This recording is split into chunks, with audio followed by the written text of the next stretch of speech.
10. Queen of hating her daughter. Starting off this list with a bang would have to be the utterly despicable Maria Eleonora of Brandenburg, the Queen of Sweden. Queen Maria here seems to be guilty of the crime of attempted delifing. That's a pretty crazy thing for a queen, but it gets even crazier when you find out it was her own daughter who she tried to do this to.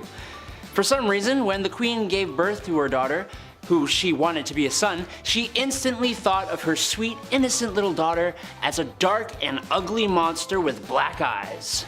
Gotta love coming into this world and being hated purely for existing. As she saw her as a monster, Maria tried to have her daughter dispatched multiple times, and I don't know what this crime would be called, but she even forced her daughter to sleep next to the rotting corpse of her own father. Maybe that's the true crime here, because this is messed up. Number 9.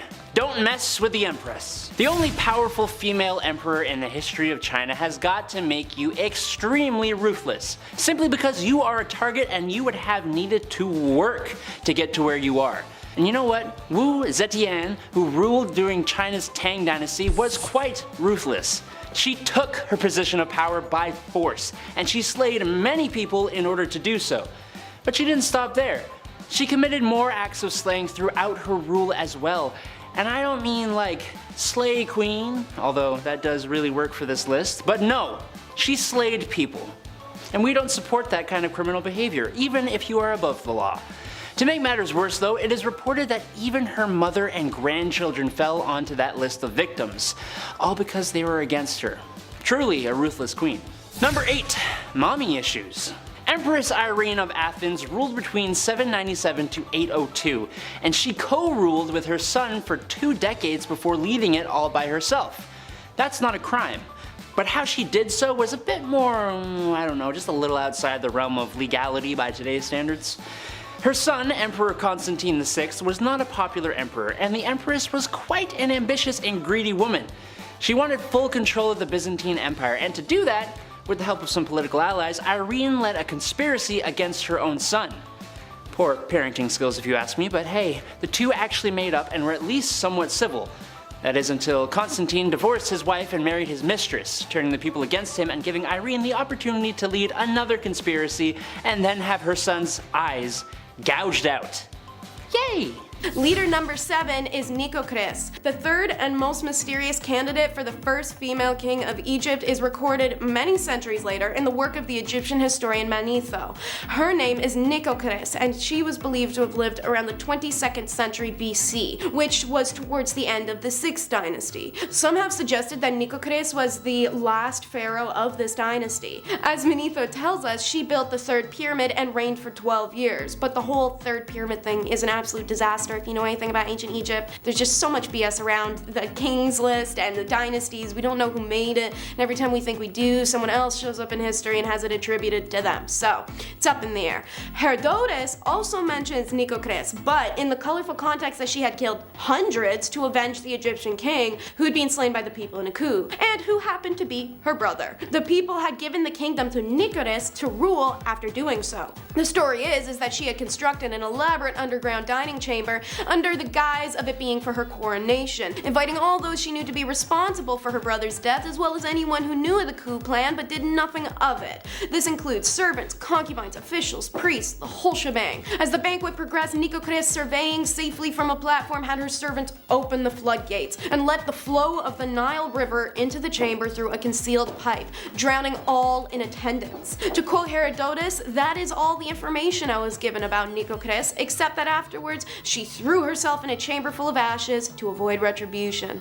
Leader number 6 is Sobonekfru. It's not until the end of the Middle Kingdom that we find for the first time 100% pure clear evidence of a female king. So her name was Sobonekfru, and there are about 5 variations of her name, all harder to say than the last. However, the name Sobonekfru means the beauties of Sobek in reference to the crocodile god, one that the rulers of the 12th dynasty established a religious and economic center in Fayum IV, where crocodiles were nurtured and worshipped. Queen Sobonekfru rose to power after the death of her brother/husband Amenemhat IV. which made her the 8th ruler of Egypt's 12th dynasty, and she went on to rule for nearly 4 years. That was a lot of numbers in one sentence, so I hope you're keeping up. Though missing her head in many, the queen statues found in Fayum show that she appeared to combine masculine and feminine aspects of regal dress, similar to many other female rulers of Egypt. She is the last ruler prior to the New Kingdom to appear in the offering list found at Abydos and Saqqara, which does suggest some kind of posthumous verdict that separates her from the kings who followed her with equally short reigns. How Sobonekfru died or where she was buried remains a mystery. Some have suggested that her burial might be in one of the pyramids at Masgana, but this is very unlikely, as is Amenhotep's labyrinth or Herculapolis, both of which she contributed to. Thus, one of the most powerful women of the early world history remains a mystery. Leader number 5 is Cleopatra. Everyone knows Cleopatra. There's already been so much written about it, you could drown in it. Yet, we still know next to nothing about her. But thanks to a famous smear campaign against her by, everyone in ancient times, I can list off a few not so nice details about this queen to fit more into our repulsive theme. If you want to learn more about her life, maybe check out the recent top 10 filthy secrets of Cleopatra that'll make you blush video on our channel Bumblebee. Maybe while you're at it, subscribe to the Hive if you want to see more like it. Born in 69 BCE, Cleopatra's 7th Tia Philopator was bred to be a ruler, having come from a long line of royal siblings having children together, which makes their family tree look a lot more like a family ladder when drawn on paper, just instead of like branching out roots. And apparently, sharing a bed with a cousin isn't enough, you have to share names too. About 90% of Cleopatra's family was either named Ptolemy or Cleopatra. Every now and then, a Bernice or an Arsenio was thrown in there to give us a break. I guess it would make inter-family relations a little bit less weird and more normalized if your dad, uncle, brother, half-brother, brother, and new husband/brother all have the same name. Maybe it did for Cleopatra, who famously married 2 of her brothers and also killed at least one of them. The other one, she had somebody else do it for her. Leader number 4 is Amos. Amos was the principal wife of Pharaoh Thutmose I in the 18th dynasty and the mother of Hatshepsut, who went on to become one of Egypt's greatest pharaohs. She had many titles: king's great wife, king's sister, hereditary princess, great of praises, and mistress of the 2 lands. However, it appears she is a rare occurrence of a primary wife not being of royal blood, which would explain why her probable son, Prince Amenmones, was not mentioned in the Theban mortuary chapel of Wadmos, which attests her husband's secondary wife and her sons. The whereabouts of Amos's tomb and mummy remain unknown, likely one of the many lost to pillaging and weird Victorian unwrapping parties. However, Stela found in Edefu that once belonged to an official called Yuf remains a testament to her existence. He recorded that the Queen Amos appointed him as an assistant treasurer and entrusted him with the service to a statue of Her Majesty. Amos owes a lot of thanks to her daughter, Hatshepsut, however, for plastering her face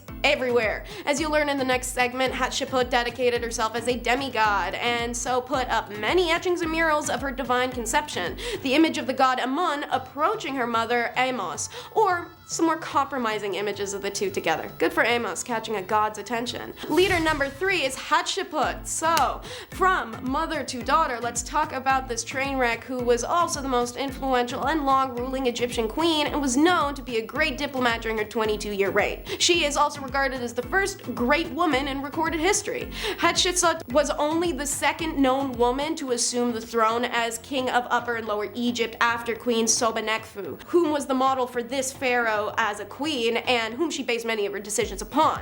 Upon Thutmose II's death, the throne was passed to Thutmose III, and Hatshepsut, who was the aunt and stepmother, acted as regent until simply just taking the crown herself. Like pretty much every Egyptian queen short of Cleopatra, Hatti dressed in men's royal garb, wore a false beard, and created statues of herself with the pharaoh's headdress. During the 7th year of her reign, however, she went even further and asked to be depicted as a man, ordering to be referred to not as a queen, but as a king. Hatti surrounded herself with strong and loyal advisors, her favorite being the royal steward Senimut, who many believe was having an affair with the queen. The evidence for this claim is the fact that Hatshepsut allowed Senimut to place his name and image of himself behind one of the main doors of the Dieser Desu, which is rare, and an unusual share of credit. That and plenty of graffiti made by peasants and workers depict the two in compromising positions. Not kidding, ancient R-rated graffiti. Anyway, Hatti's reign was peaceful, a time where many monuments were erected of her, of Amun, who she claimed was her lineage was based off of Bastet, maybe a few more of her, to be humble. However, after her death, her successor, who was possibly even her own stepson, attempted to erase all record of her, destroyed statues, burnt documents, attempted to remove her presence from Egypt. This effort only half works. While we don't know much as we wish we could, Hatshepsut is still remembered to this day. Leader number 2 is Nefertiti. This is the queen married to the cult guy who was so hated in Egypt that everyone agreed to ignore that he had ever happened. Unfortunately, it means this beauty had her name tarnished in the process. Call it cancelled by association. That's why Taylor Swift broke up with the problematic singer guy Maddie. I think the name alone is worth the breakup. Why are you in your mid-30s but still going by Maddie? Nefertiti's name can translate to a beautiful woman has arrived, and that she had, from parents unknown. We haven't figured that part out. A life-size bust of the queen was found in 1912 and is her most famous image and depiction, and it shows she really was a stunner, to the extent it's believed that ancient Egyptians revered her as a fertility goddess embodied. However, other Egyptian art depicts Nefertiti in ways normally only pharaohs are shown. For instance, she's portrayed smiting enemies, such as on a ship, raising her right hand to kill female prisoners, a depiction often seen on male pharaohs.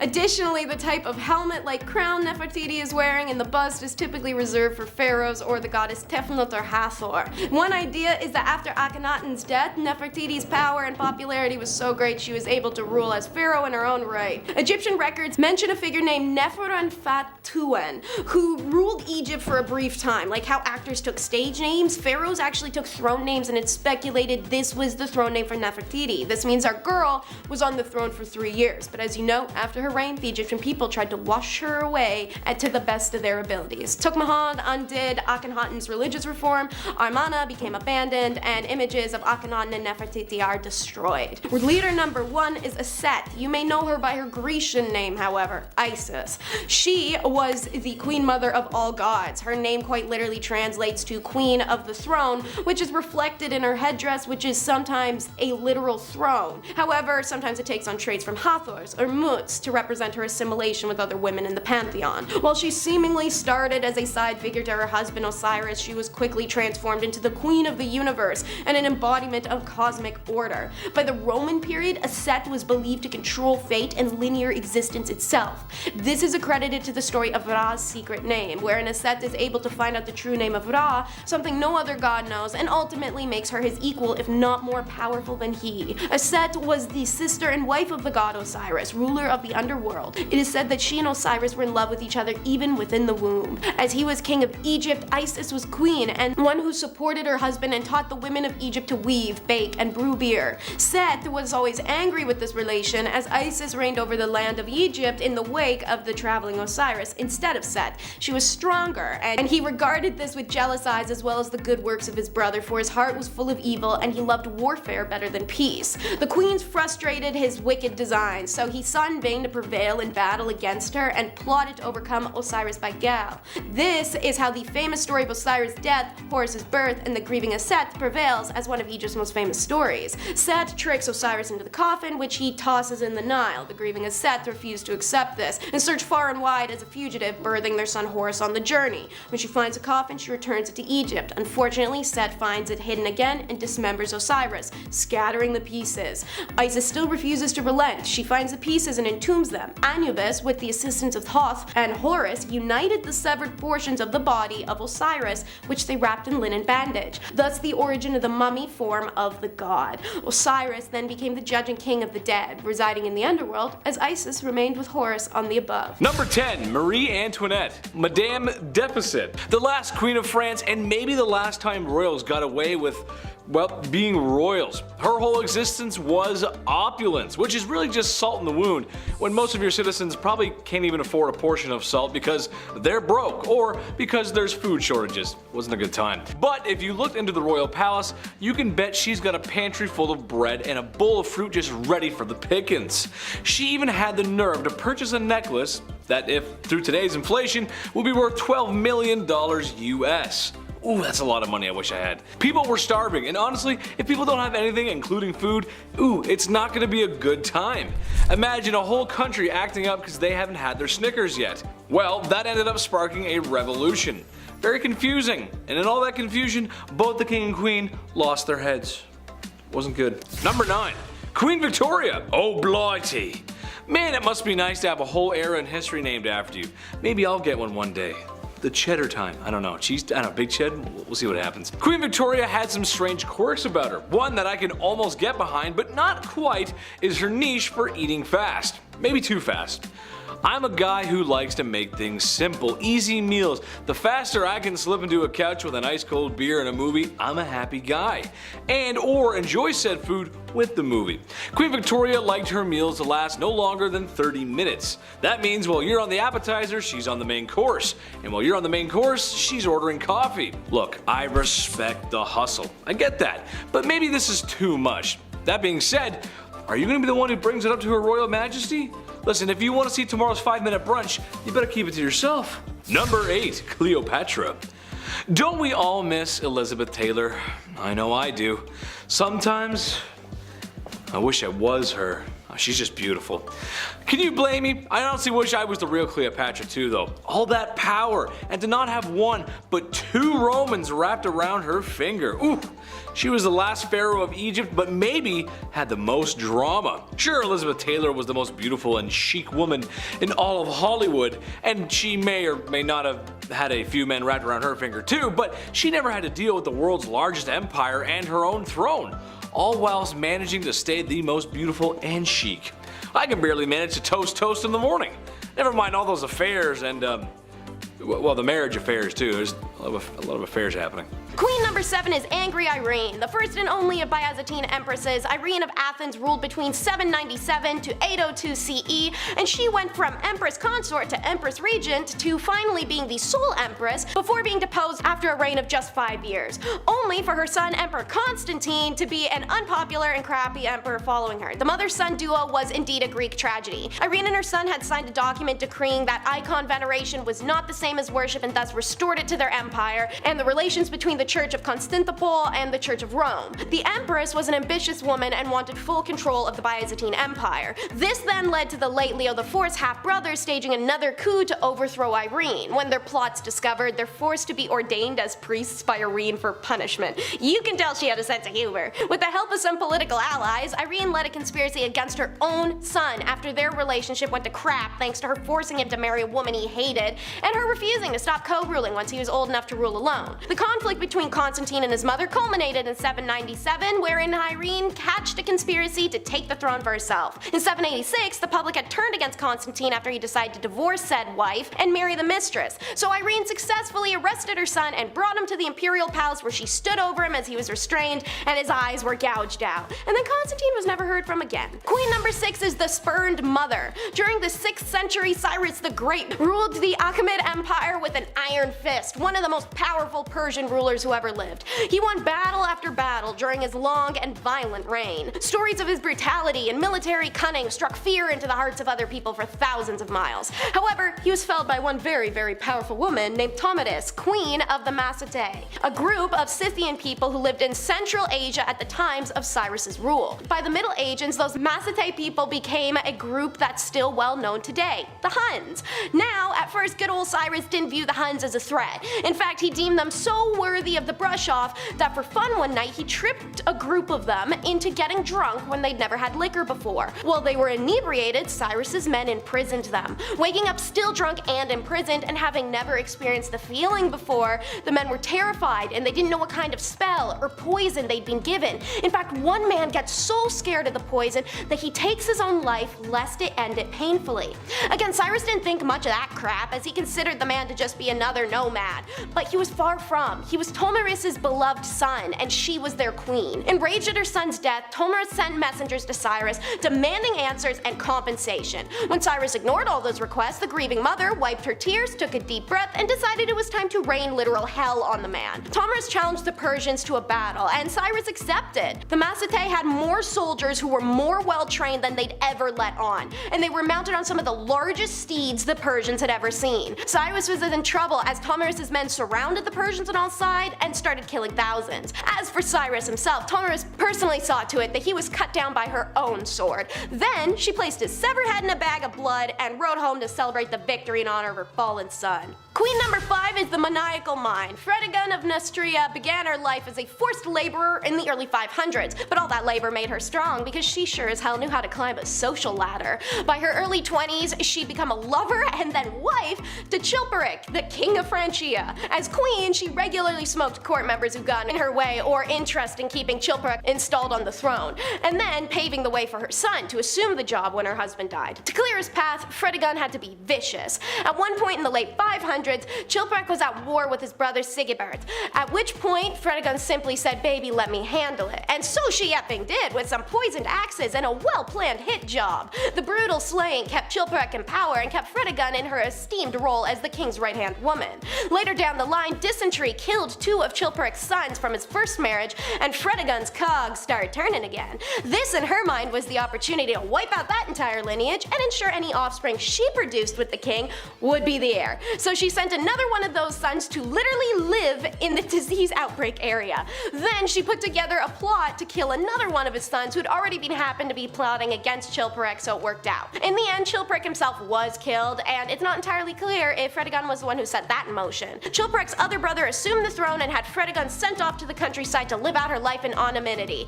She didn't make it out there very long though. Soon she overthrew him and set up a new government ruled, aka she was co-regent and essentially ruler herself, by her infant son Clothar II. While he grew up, Fredegund reigned as regent and continued to prove her cunning. Queen number 4 is the Pirate Queen. It took Rome 23 years to defeat the Carthage in the First Punic War, but once they did, they gained full control of Sicily and established themselves without question as the world's most impressive power. So, they were undoubtedly rulers of the entire Mediterranean then, right?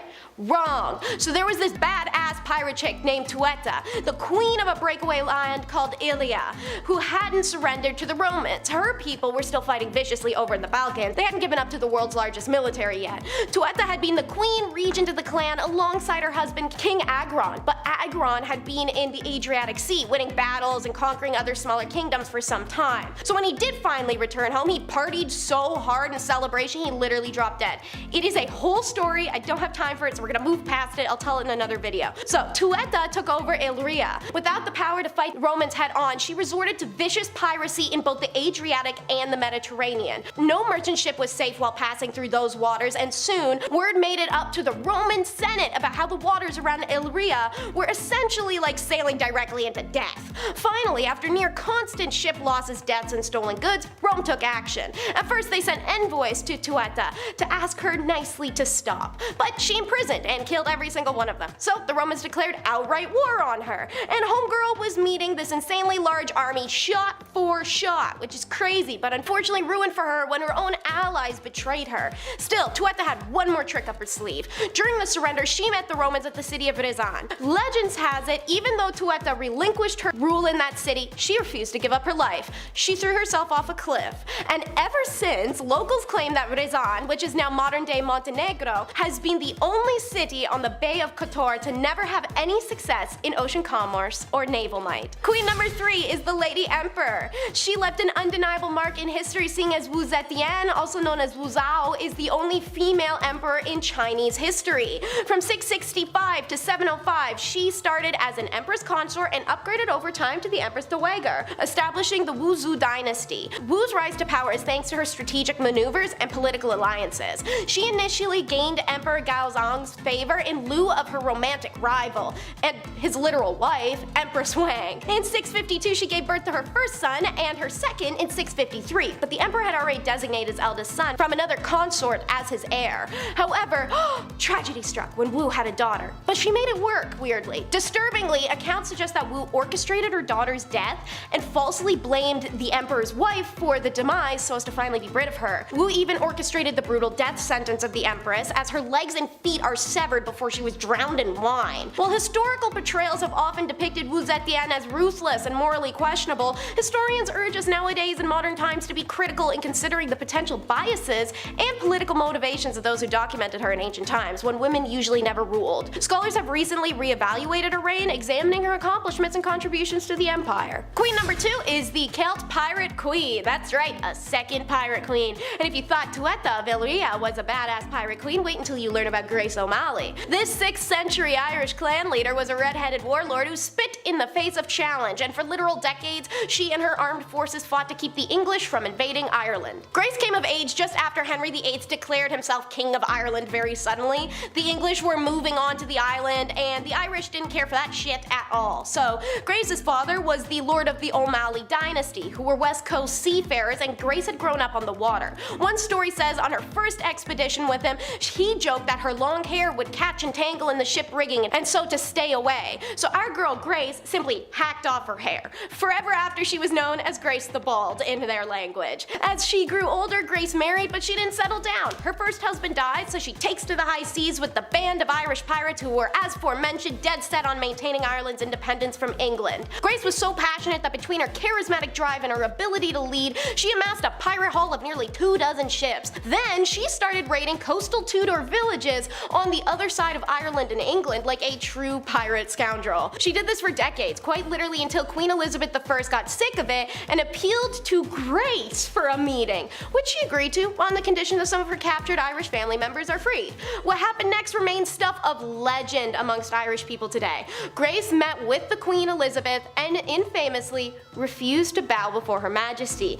That was unheard of at the time, but O'Malley didn't see herself as one of the Queen's subjects, and she cared very little for formalities. Symbolically, that bow ended up being significant because it marked the practical end of Grace's vicious reign, and her family members were released from captivity, but in exchange, her days of piracy on the high seas were over for good. Queen number 1 is the world's most foul, but to be totally realistic, also the most misunderstood and badass queen. You know her, you love her, it's Ranavalona, who reigned Madagascar alongside her husband until his abrupt death in 1828, at which point Rana looked over her country and the people and decided, it's time for a remodel. Knowing it was unheard of in her time for a female to lead, Rana started off strong by annihilating any potential enemies for the next 3 or 4 weeks after announcing her sole rule. She killed hundreds, and it seems like it was a pretty efficient use of time, seeing as she went on to reign 33 years undisturbed. At that time, the isolated island stopped trading with African people in the West and rolled back its agreements with European nations and other world powers. By isolating Madagascar nearly completely, she was also able to have her way with its poorest citizens, exploiting the island's long-standing practice called fanompoiana, in which poor Malagasy people or criminals perform manual labor to settle unpaid debts and taxes. The results were brutal for these people, with many dying from hunger and awful living conditions. Then, in the 1850s, she specifically banned Christianity from being practiced in her homeland to preserve the cultural values and deter colonization on the island. Many protested, but she didn't care for their dissent, and those who didn't hold their tongue lost it, or even faced trial by ordeal, her preferred method of judge and jury.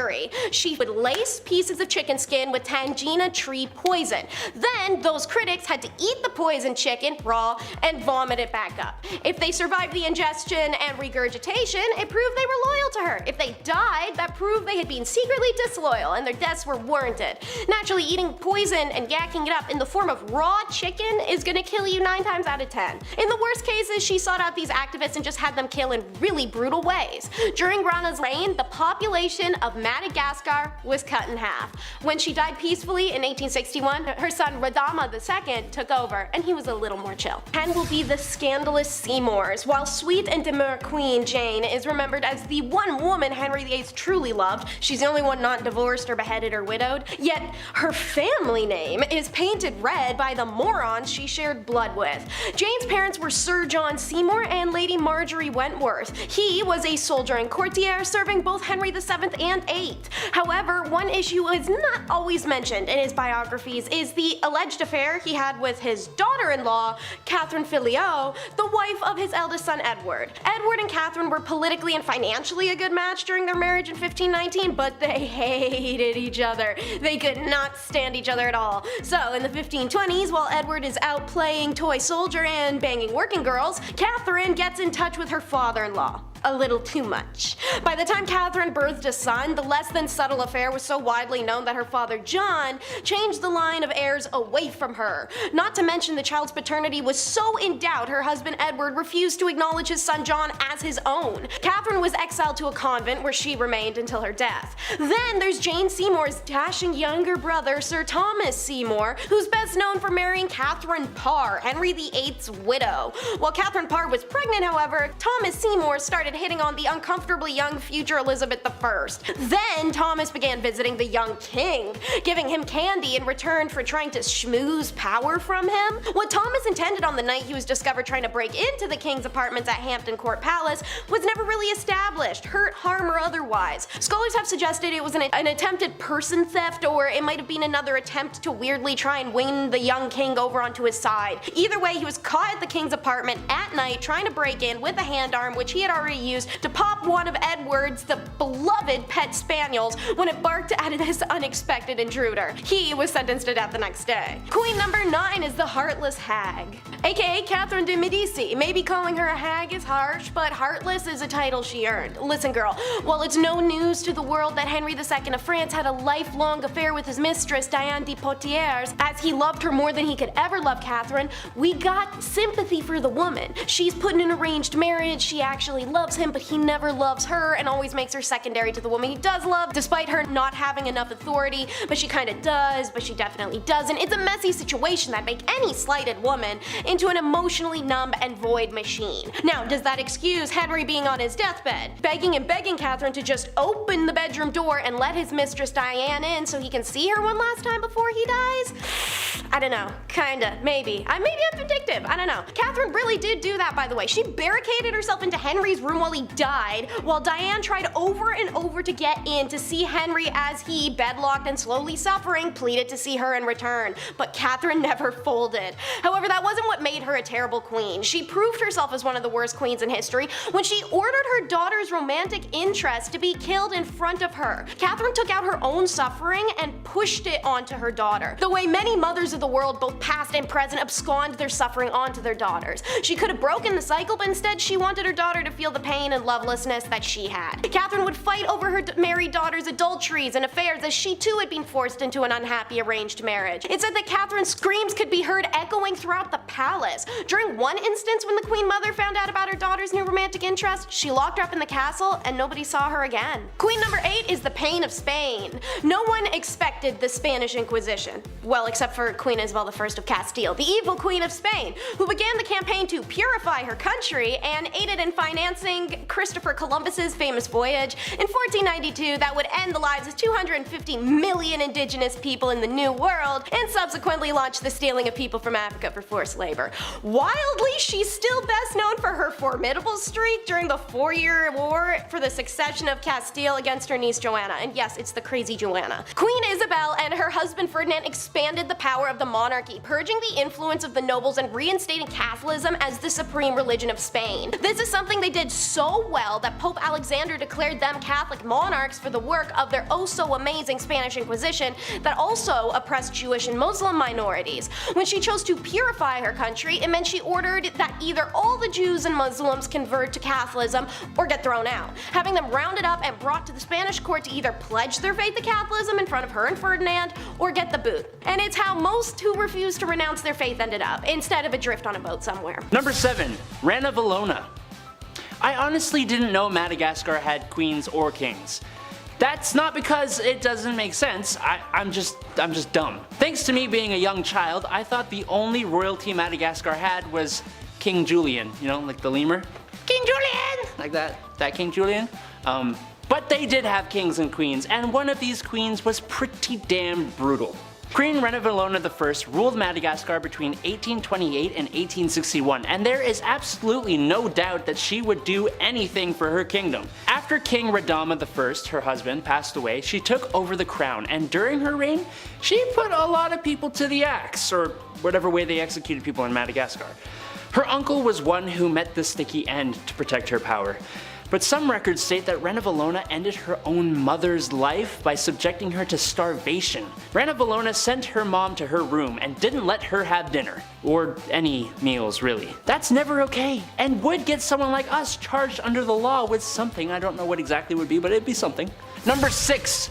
Pretty firmly against cheating. Not to be weird, but I can kind of see where this queen is coming from. At first I sort of get it, but not later on, just at first. Henry II of France had a lifelong affair with his mistress, Diane de Poitiers, and even while on his deathbed, he begged his own wife, Queen Catherine de Medici, to allow him to see her. Kind of really disrespectful to your wife, but I guess he loved his mistress too. I'm kind of confused on the morals of this. However, the queen was not confused on the morals and didn't give in to his plea. In fact, she even denied Diane entry into the room, letting the king pass away without having his dying wish granted. Damn. That ain't a crime. This queen had a daughter who took after her dear old dad when it came to the whole monogamous relationships, meaning she didn't really have them. When the queen mother found out about her married daughter's new romantic interest, she locked her daughter up in a castle and never saw her again. But she became even worse when she ordered her daughter's romantic interest to be executed in front of her. Now that is rough. And while she didn't do the deed herself, giving the order is kind of bad enough. It gets worse. Her son, King Henry, didn't like that she cruelly did this to her own daughter, so she had him dispatched as well. My goodness. Number 5. Bloody Mary. Duh. Mary I, or Bloody Mary as she is also known, was the first real Queen of Britain. But this reign didn't last very long, 5 years to be exact, before she was replaced by the much better Queen Elizabeth. But in that short 5-year span, Bloody Mary earned that title, let me tell you. Mary I ordered war against the Protestants and slew quite a hearty handful of them for heresy. Which is interesting since her father, Henry VIII, was kind of the guy who made Protestants more of a thing in England, and then her sister was also Protestant and made it the main religion in England. History is full of people needlessly passing away because what they believe isn't the right thing. Anyways, to heat things up, Mary even had some of these Protestants burned on the spot. Some is kind of an unfair statement. You see, the Queen here was responsible for burning over 300 Protestants at the stake. Other kings and queens burned people at the stake for their faith. I mean, Mary's father did it, as did her sister. But it's the sheer amount of people that make her much worse and much more famous. Number 4. Taking over. Queen Catherine the Great of Russia was obviously a queen of Russia. But that don't mean she was actually Russian. She was actually German-born. But she was Russian to get herself into power when it turns out her husband, Emperor Peter, was not very liked by his own people, as he showed a very obvious dislike for Russia, which is kind of weird. She took advantage of people's disdain, and while she may not have directly done the life ending here, it is pretty well stated that the act was committed by her supporters, and public opinion held her responsible. She was called the Great, but it seems she was actually kind of the absolute worst, even if she was a strong ruler. She does look very proud of herself in a lot of her paintings though, which, I mean, she overthrew her own emperor husband and became ruler of a country she isn't even native to. So like, yeah, I guess, good job, I think. Number 3. La Loca de Loco. Finally, a queen not on this list for ending other people's lives. No, Juana La Loca was far worse than that. Not to be insensitive, but Juana La Loca was loco. She was the Queen of Castile from 1504 to 1516, and she suffered from various mental disorders. After her husband died in 1506, her father buried his body, but that didn't stop La Loca from opening the tomb and caressing her husband's non-living body from time to time. Ultimately, she even ordered people to dig up the body fully, and she would kiss her deceased husband's feet. Sorry, excuse me, I need some water after that. That's disgusting. That's a lot. Oh good, we aren't done. Of course not. No, apparently, Juana would also carry his coffin everywhere with her and even kept it under her bed. It wasn't until years and years later she allowed his burial outside her window, finally. Look, I get loving somebody, but dear lord, imagine what she was like when he was alive. Stage 10 clinger, 100%. Number 2, let them eat cake. How about a queen that caused a whole revolution? That's gotta be a good one. We have almost all heard of Marie Antoinette. She was well known for splurging on things she shouldn't have and the countless affairs and scandals she was involved in. Like the scandal of the necklace. Countess de la Motte pretended to be the Queen's friend and entered the French court in 1785. She fooled a member of high society in believing that the Queen loved him, even going as far as to hire a lady of the night, disguise her as the Queen, and convince the poor guy that Antoinette wanted to purchase a diamond necklace that cost 1,600,000 livres, which is almost $12 million by today's money. The amount of sheer greed and debauchery that happened while she was around made her own people rise up and fight back against the unfairness of the French monarchy. Good job, you made your people hate you, cause y'all ignorant. Number 1. Countess not Dracula? Born in Transylvania, because of course she was, in 1560 Countess Elizabeth Bathory of Hungary was a Hungarian noblewoman. But more than that, she was an extremely infamous serial slayer. She used her position of power to defend herself from ever having to suffer the consequences of the heinous crimes she would commit. Okay, well, name the crimes, Adam. Okay, I will. Elizabeth spent years slaying servants and peasants just because she wanted to and enjoyed it. She did it so much that her own husband, Count Dynastic, went so far as to build his wife a torment chamber for her to do this more comfortably. Great husband, horrible person. Elizabeth also had a nasty habit of actually feasting on her prey. She would often bite and eat chunks out of them while they were still alive, and in one case, she may have even forced someone to cook and eat some of their own body. Eventually, her conduct became so appalling that a trial was held. It only took forever to happen. She was convicted on 80 counts, but was only sentenced to solitary imprisonment within her castle. That's it. Like, how is that okay? I don't get it. She thankfully met her end 3 years later in 1614, but my lord was she a bad dudette.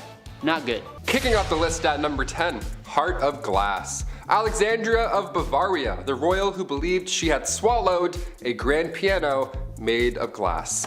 I'm not joking, yeah, she was a princess, so not technically a queen, but this is so insane that I had to kick off this list with it. The 23-year-old Bavarian princess was quite the scholar. She was known to enjoy literature, but she equally put energy into convincing those around her that she'd swallowed a piano made entirely of glass when she was a wee child. She grew up afraid that her inner piano would shatter. We have an inner demon, she has an inner piano made of glass. So she would enter rooms slowly and sideways, I'm not kidding, to, you know, avoid cracking that personal piano problem. Just like King Charles VI, he thought he was going to break at any given moment. Saying you were made of glass was quite an uncommon delusion. The victims were more often than not royalty. They had glass, they watched this fancy material shatter in their hands all the time. No wonder, it probably scared them. There's actually a play on this glass delusion. It's called The Glass Piano by Alex Sobler. Quite recent too, apparently it's a blast. Check it out if you have the chance. We love that. Keep writing plays about glass pianos. This is insane. At number 9, Rosemary's Baby. Back in the days of old, it was very important to the monarchy to have a male heir. Many kings throughout history have been known to get very upset when they weren't given a son to inherit the throne, and they put a lot of pressure on their wives to give them a boy. Why? I don't know. The boy's kinda stuck. Anyway, this probably drove a lot of people crazy, but there is at least one confirmed case of crazy baby fever from Maria Eleonora. She kept trying to have a baby, but when she finally got pregnant, everyone was hoping for a boy. Unfortunately, the odds weren't in her favor, and she gave birth to a little girl instead. People knew that Maria would get absolutely triggered upon learning of her baby's gender, so they kept it a secret from her as long as they could, but eventually they had to tell her, and Maria was pissed. She really went looking for that receipt to return that baby and get a refund or at least a store credit. When she found out the baby was a girl, the queen reacted by saying, quote, "Instead of a son, I am given a daughter, dark and ugly with a great nose and black eyes. Take her from me, I will not have such a monster." End quote.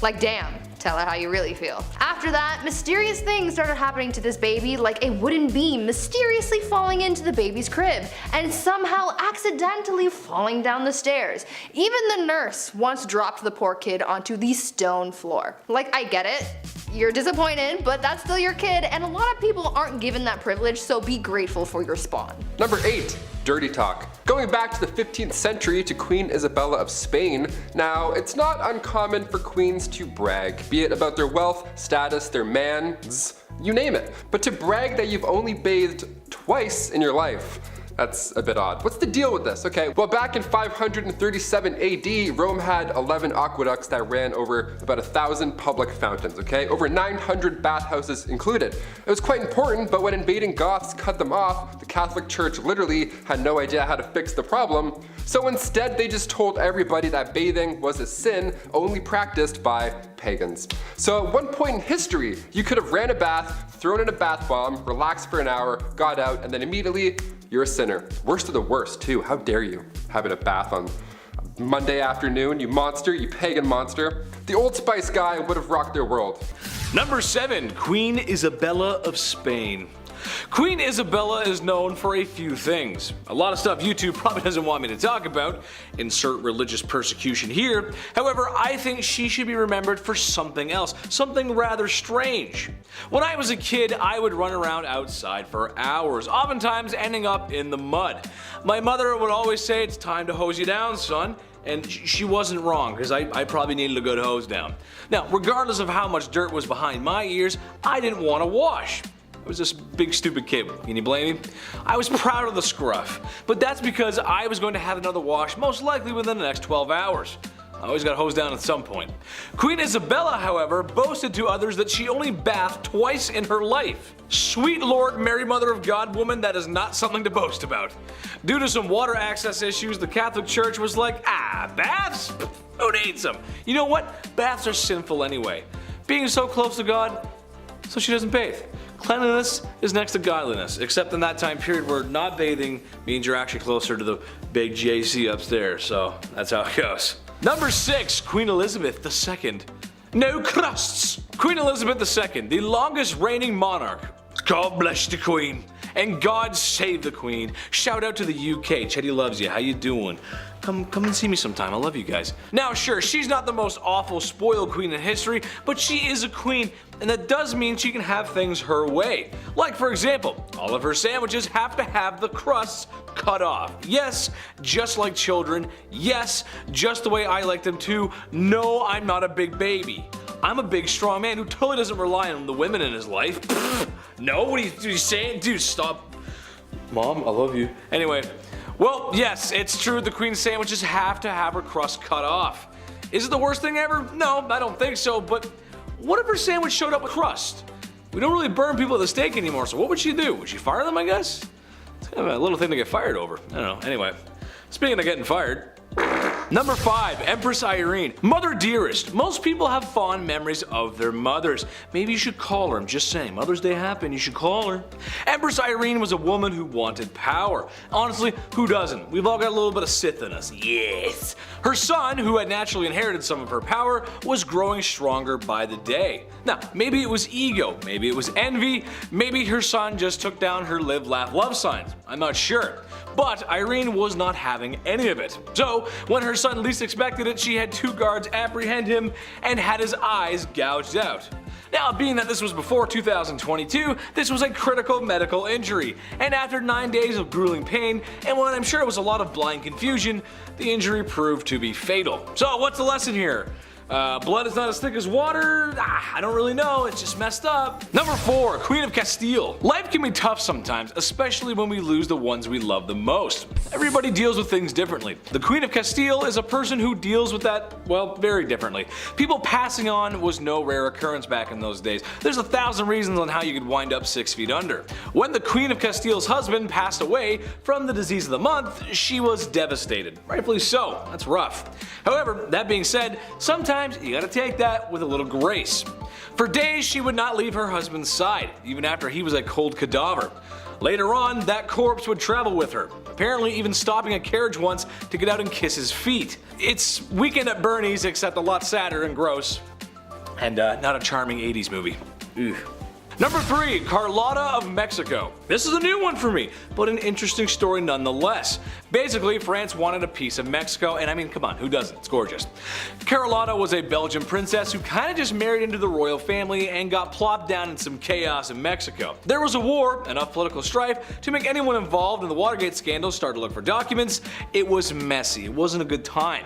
It got so bad that she had to go back to Europe and basically made the call that all university students have to make after Frosh Week. Hey mom, dad, listen, Yeah, I'm great. Do you think maybe you could send me some money? Yeah, I need some help. Except her phone call wasn't like that. Her phone call was more like, hey, European nobility, can you come please save my husband because he's about to get de-lifed and like stabilize the country? Thanks. Spoiled princess calling. Hi. It didn't work out in the end. He got de-lifed, she went back home, and well, she went a little crazy. Number 2, Elizabeth Bathory. Serial de-lifers, your queen has arrived. I think this one is one of the more interesting cases in history. Usually when you think of a creepy de-lifer that lurk in the night, you think of Gacy, Dahmer, you know, guys like that. It's not very often that it's a woman and or someone from before the 19th or 20th century. That's just how it goes. I'd also argue perishing and manual de-lifing was a part of life back in medieval times, so kind of hard to quantify what is and isn't a serial de-lifer or life taker. However, I think she counts. The body count is estimated to be somewhere in the hundreds, and a most peculiar rumor is that she bathed in the blood of her victims. Ooh, that's gross. Bathing in water. That checks out. Bathing in mud. You go to a spa. That checks out too. Bathing in beer. Sticky and strange, but check. I've done it. One time I did that. Bathing in blood. That's a no calzone for me, chief. While the bathing in blood thing might be false, the evidence of her crimes were not. Imagine being so spoiled you can hide bodies. Number 1, Queen Mary. Henry VIII was a big bad dude who wanted it his way. He wasn't the Burger King, although by looking at him you could tell he was packing a few of those bad boys away too. No, he was the King of England and he had many wives and was spoiled himself. So, do you think his children grew up humble and wise? Nay, kind sir and madam. Queen Mary took the throne a few years later and wasn't happy with the Protestants. Ugh, too many, she said to herself. Well, if you've heard us talk about her before, she'll probably come up again time and time again because, well, she cooked those people on a wooden stake.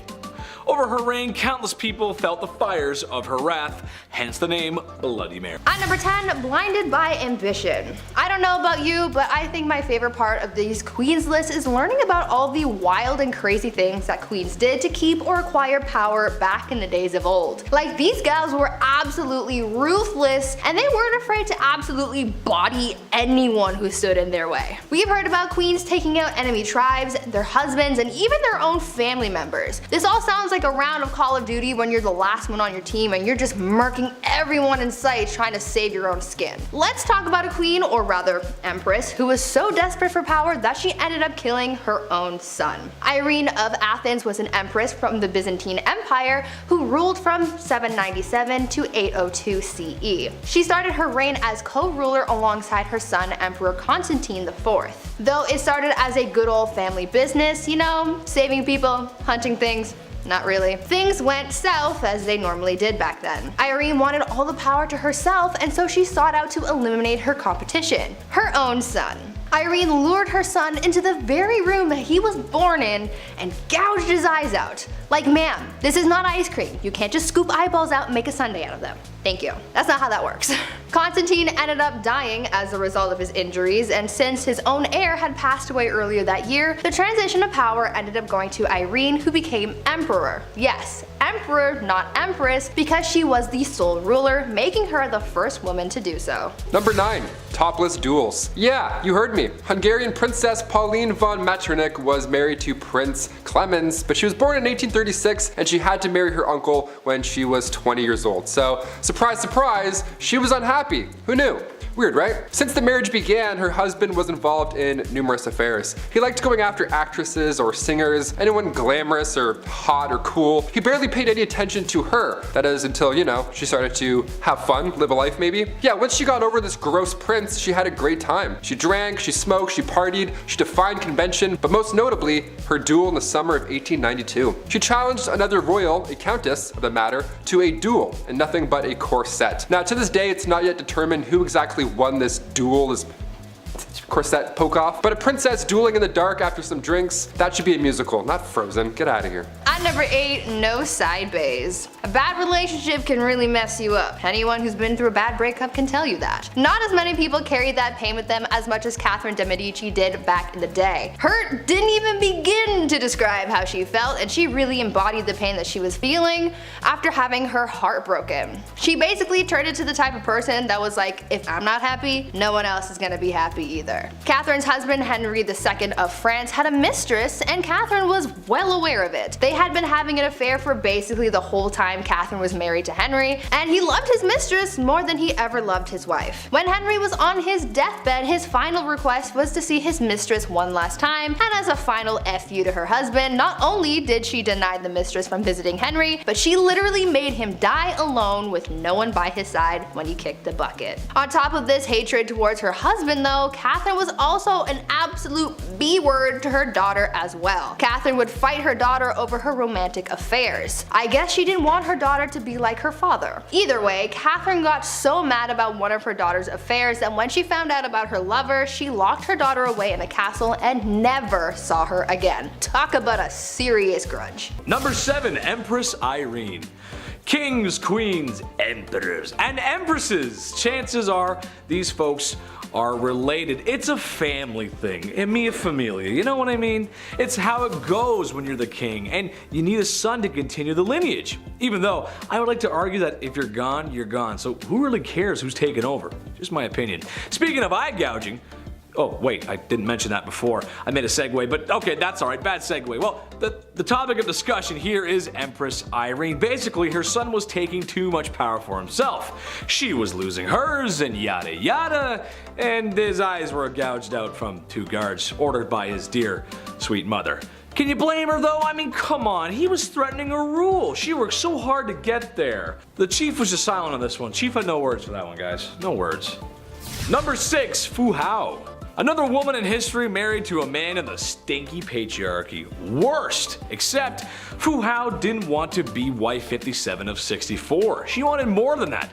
And to be honest, I think that's fair. You go, girl. Who wants to be wife 57 of 64?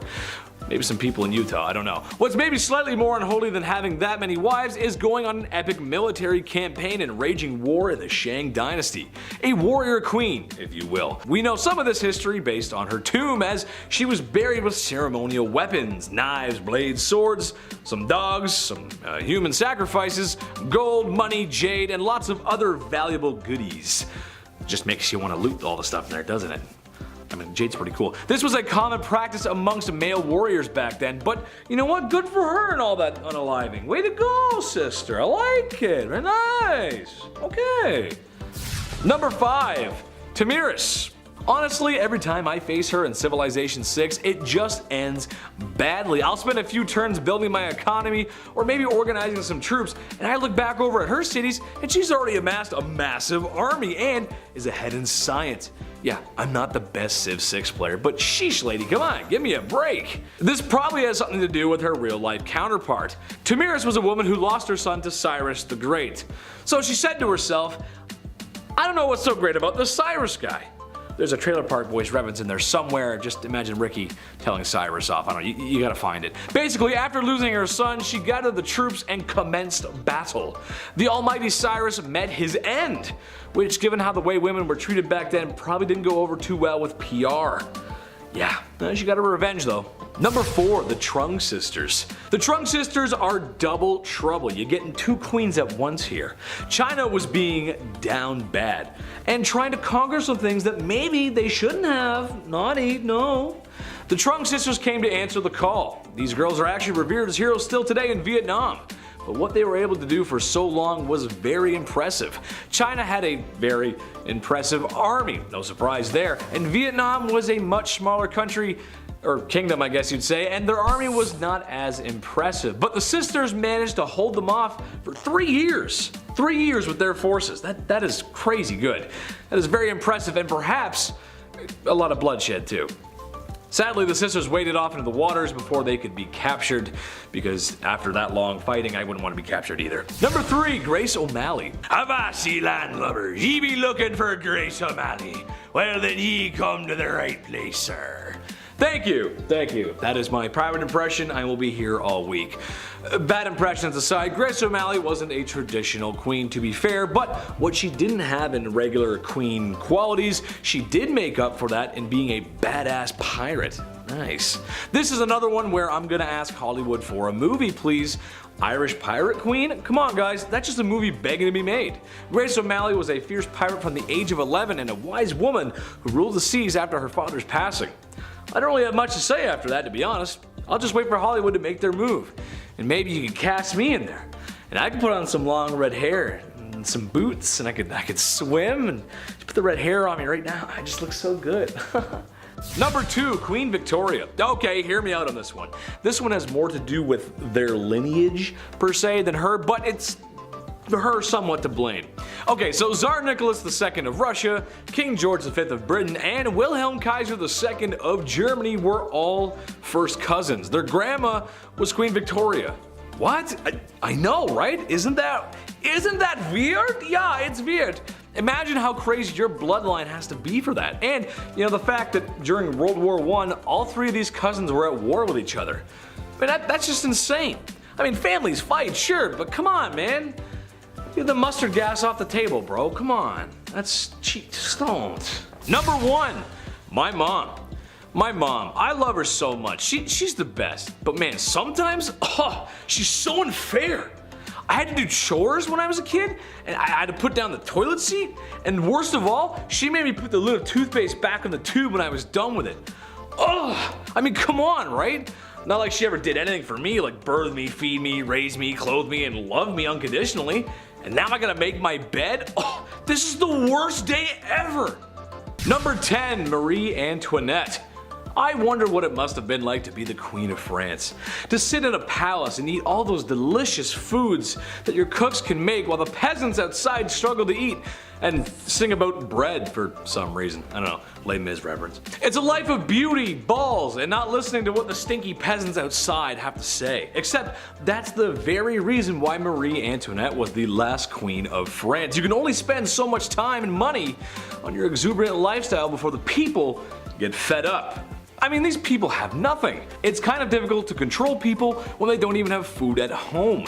They let the queen know how upset they were when they decided to remove her head from her body. Number 9, Bloody Mary, Bloody Mary, Bloody Mary. Sometimes it's just in the name, isn't it? Like Mario, you know that he's an Italian plumber. Or Luigi, you can tell that that's an Italian plumber's brother. And King Dedede, king of the DDDs or something. I don't know. Okay, maybe the names don't always give it away, but Bloody Mary does.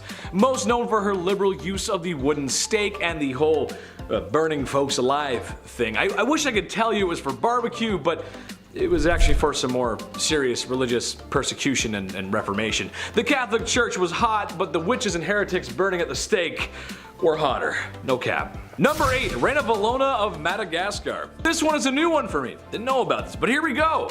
So basically, Queen Ranavalona, I'm just gonna call her Queen Ravioli because I can't pronounce it. Basically, Queen Ravioli takes over from her past husband.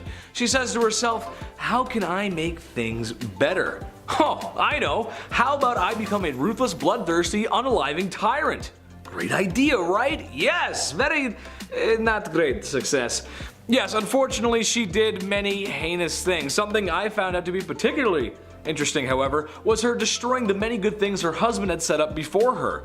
Madagascar had some European intervention, and while it's true that a lot of times that is a bad thing, and yeah, it's a bad thing, and it does bring some bad stuff with it, however, it also brings a lot of good things with it. In Madagascar's case, it was markets, modern schools, trade, and diplomacy with Europe, and that's good. Money's good, you like that. Well, the queen wasn't having any of that, so she reformed. And by that I mean she repressed and unalived people. At number 7, Mother Knows Best. I think after hearing about these queens who've done some dark things to get their way, you would think that it's safe to say you don't mess with a woman and her plight for power. Unless you want to end up 6 feet under, that is. One Roman Empress, Julia Agrippina of Rome, was pretty spoiled already. She lived a lavish life, her husband was the emperor, and she had a family. But that just wasn't enough for her, and she wanted it all. Julia was quite ambitious, and she spent most of her early life trying to dethrone her predecessors. She believed that she and her son had a claim to the Roman throne by birthright, and so she bamboozled her way into royalty by tricking her uncle Claudius into changing Roman law so that they could get married. Ew. Suddenly though, after they got married and she became empress, Claudius died, and most people think that Julia had something to do with it. That's likely the case. She and her son Nero went on to rule Rome from 49 to 54 CE. Julia stayed by her son's side for as long as she could so that she could hold on to her power, but eventually Nero got tired of his mother manipulating him and he had her forced out of power. Julia, as you could imagine, was furious because power was the one thing in the world that she desired most, and so she rallied a group of supporters to try and overthrow her son, but the plans backfired and she was expelled instead. Talk about ambition getting the best of you. Number 6. We are family. The last queen of Madagascar, Queen Ranavalona, was one of the worst. She was born in 1788 and she ruled over the kingdom for 33 years. She was so cruel and violent that she would often choose violence first in order to preserve independence over the island. She's known as the most ruthless queen in history. After the death of her husband, she just went mad with that new power. In the late 1700s, her king brought peace to the land, but of course there were traditionalists who opposed him. The king's uncle at one point tried to take him out, but a local warned the king. That king repaid the local by adopting his daughter, Ranavalona, to marry his son, Prince Radama. Now, when her prince was alive, they didn't get along at all. And then come 1810, the king passed away, giving Ranalova the promotion of a lifetime. It's also theorized that she poisoned him too, so that's horrible. Ranalova kept away the advances of the French and the British and left bodies of those who tried to attack out for display on the beach. Lovely, like bobbleheads. In 1845, Queen Ranavalona ordered 50,000 subjects to build roads across the jungle for 4 months straight for this massive buffalo hunt. Well, 10,000 of those poor souls died of starvation and exhaustion, and also not one buffalo was hunted, nor seen. Great plan. At number 5, Queen Batman. Batman.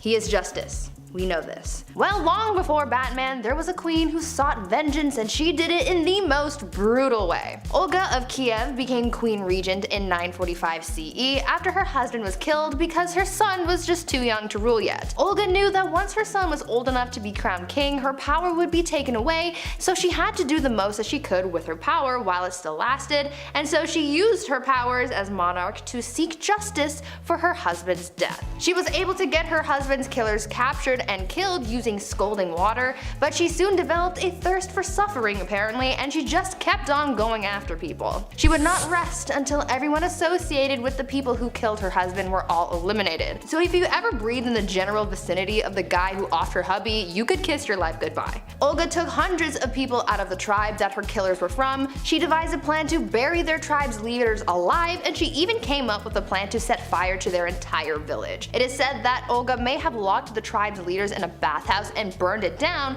but we don't know for sure. All we know is that she definitely was not okay. Number 4, no crust. This next one, honestly, I stand by. I see no wrong here. Queen Elizabeth II, still rocking to this day. She's been known for a few funny, quirky queen things. Like one of my favorites, for example, she has somebody on payroll who breaks in new shoes for the queen. Every time I buy Vans, my ankle always does that little foot rub. If only I were a queen, damn it. But we're talking about unusual things here, and one of the weirdest things I've ever heard is that the queen has refused crust on her sandwiches. This has been a no-go for about 150 years. It's not recent at all. You might be thinking, oh, maybe she's old, she can't chew her jawbones. Nope. Way back. This goes way back for no reason. Right around the time of Queen Victoria and her husband Albert. They viewed anything square-shaped as bad luck because it looked like a coffin. I've never thought about death while eating grilled cheese, but now I definitely will. Thank you. This must be a pretty scary job, cutting the crust off the queen's bread. My hands would be shaking the entire time. Also, diagonal or down the middle? Let us know. There's only one right answer.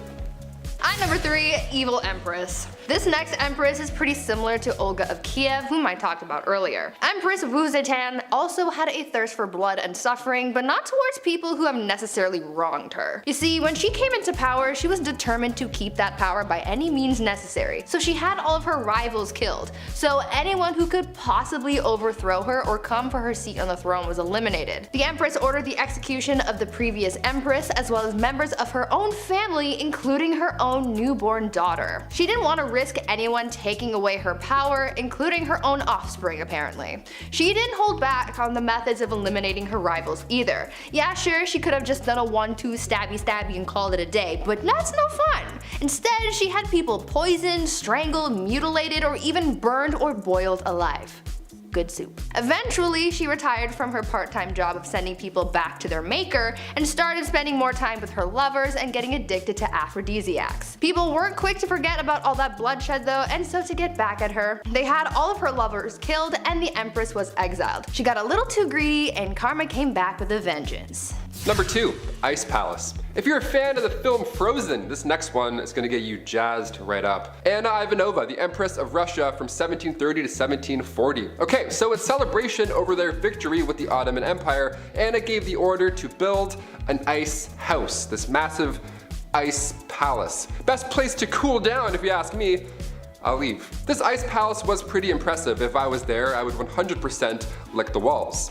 Obviously, someone definitely did, you know that for a fact. 20 meters by 50 meters, and even more impressive, there were ice trees and ice birds sculpted inside. How magical is that?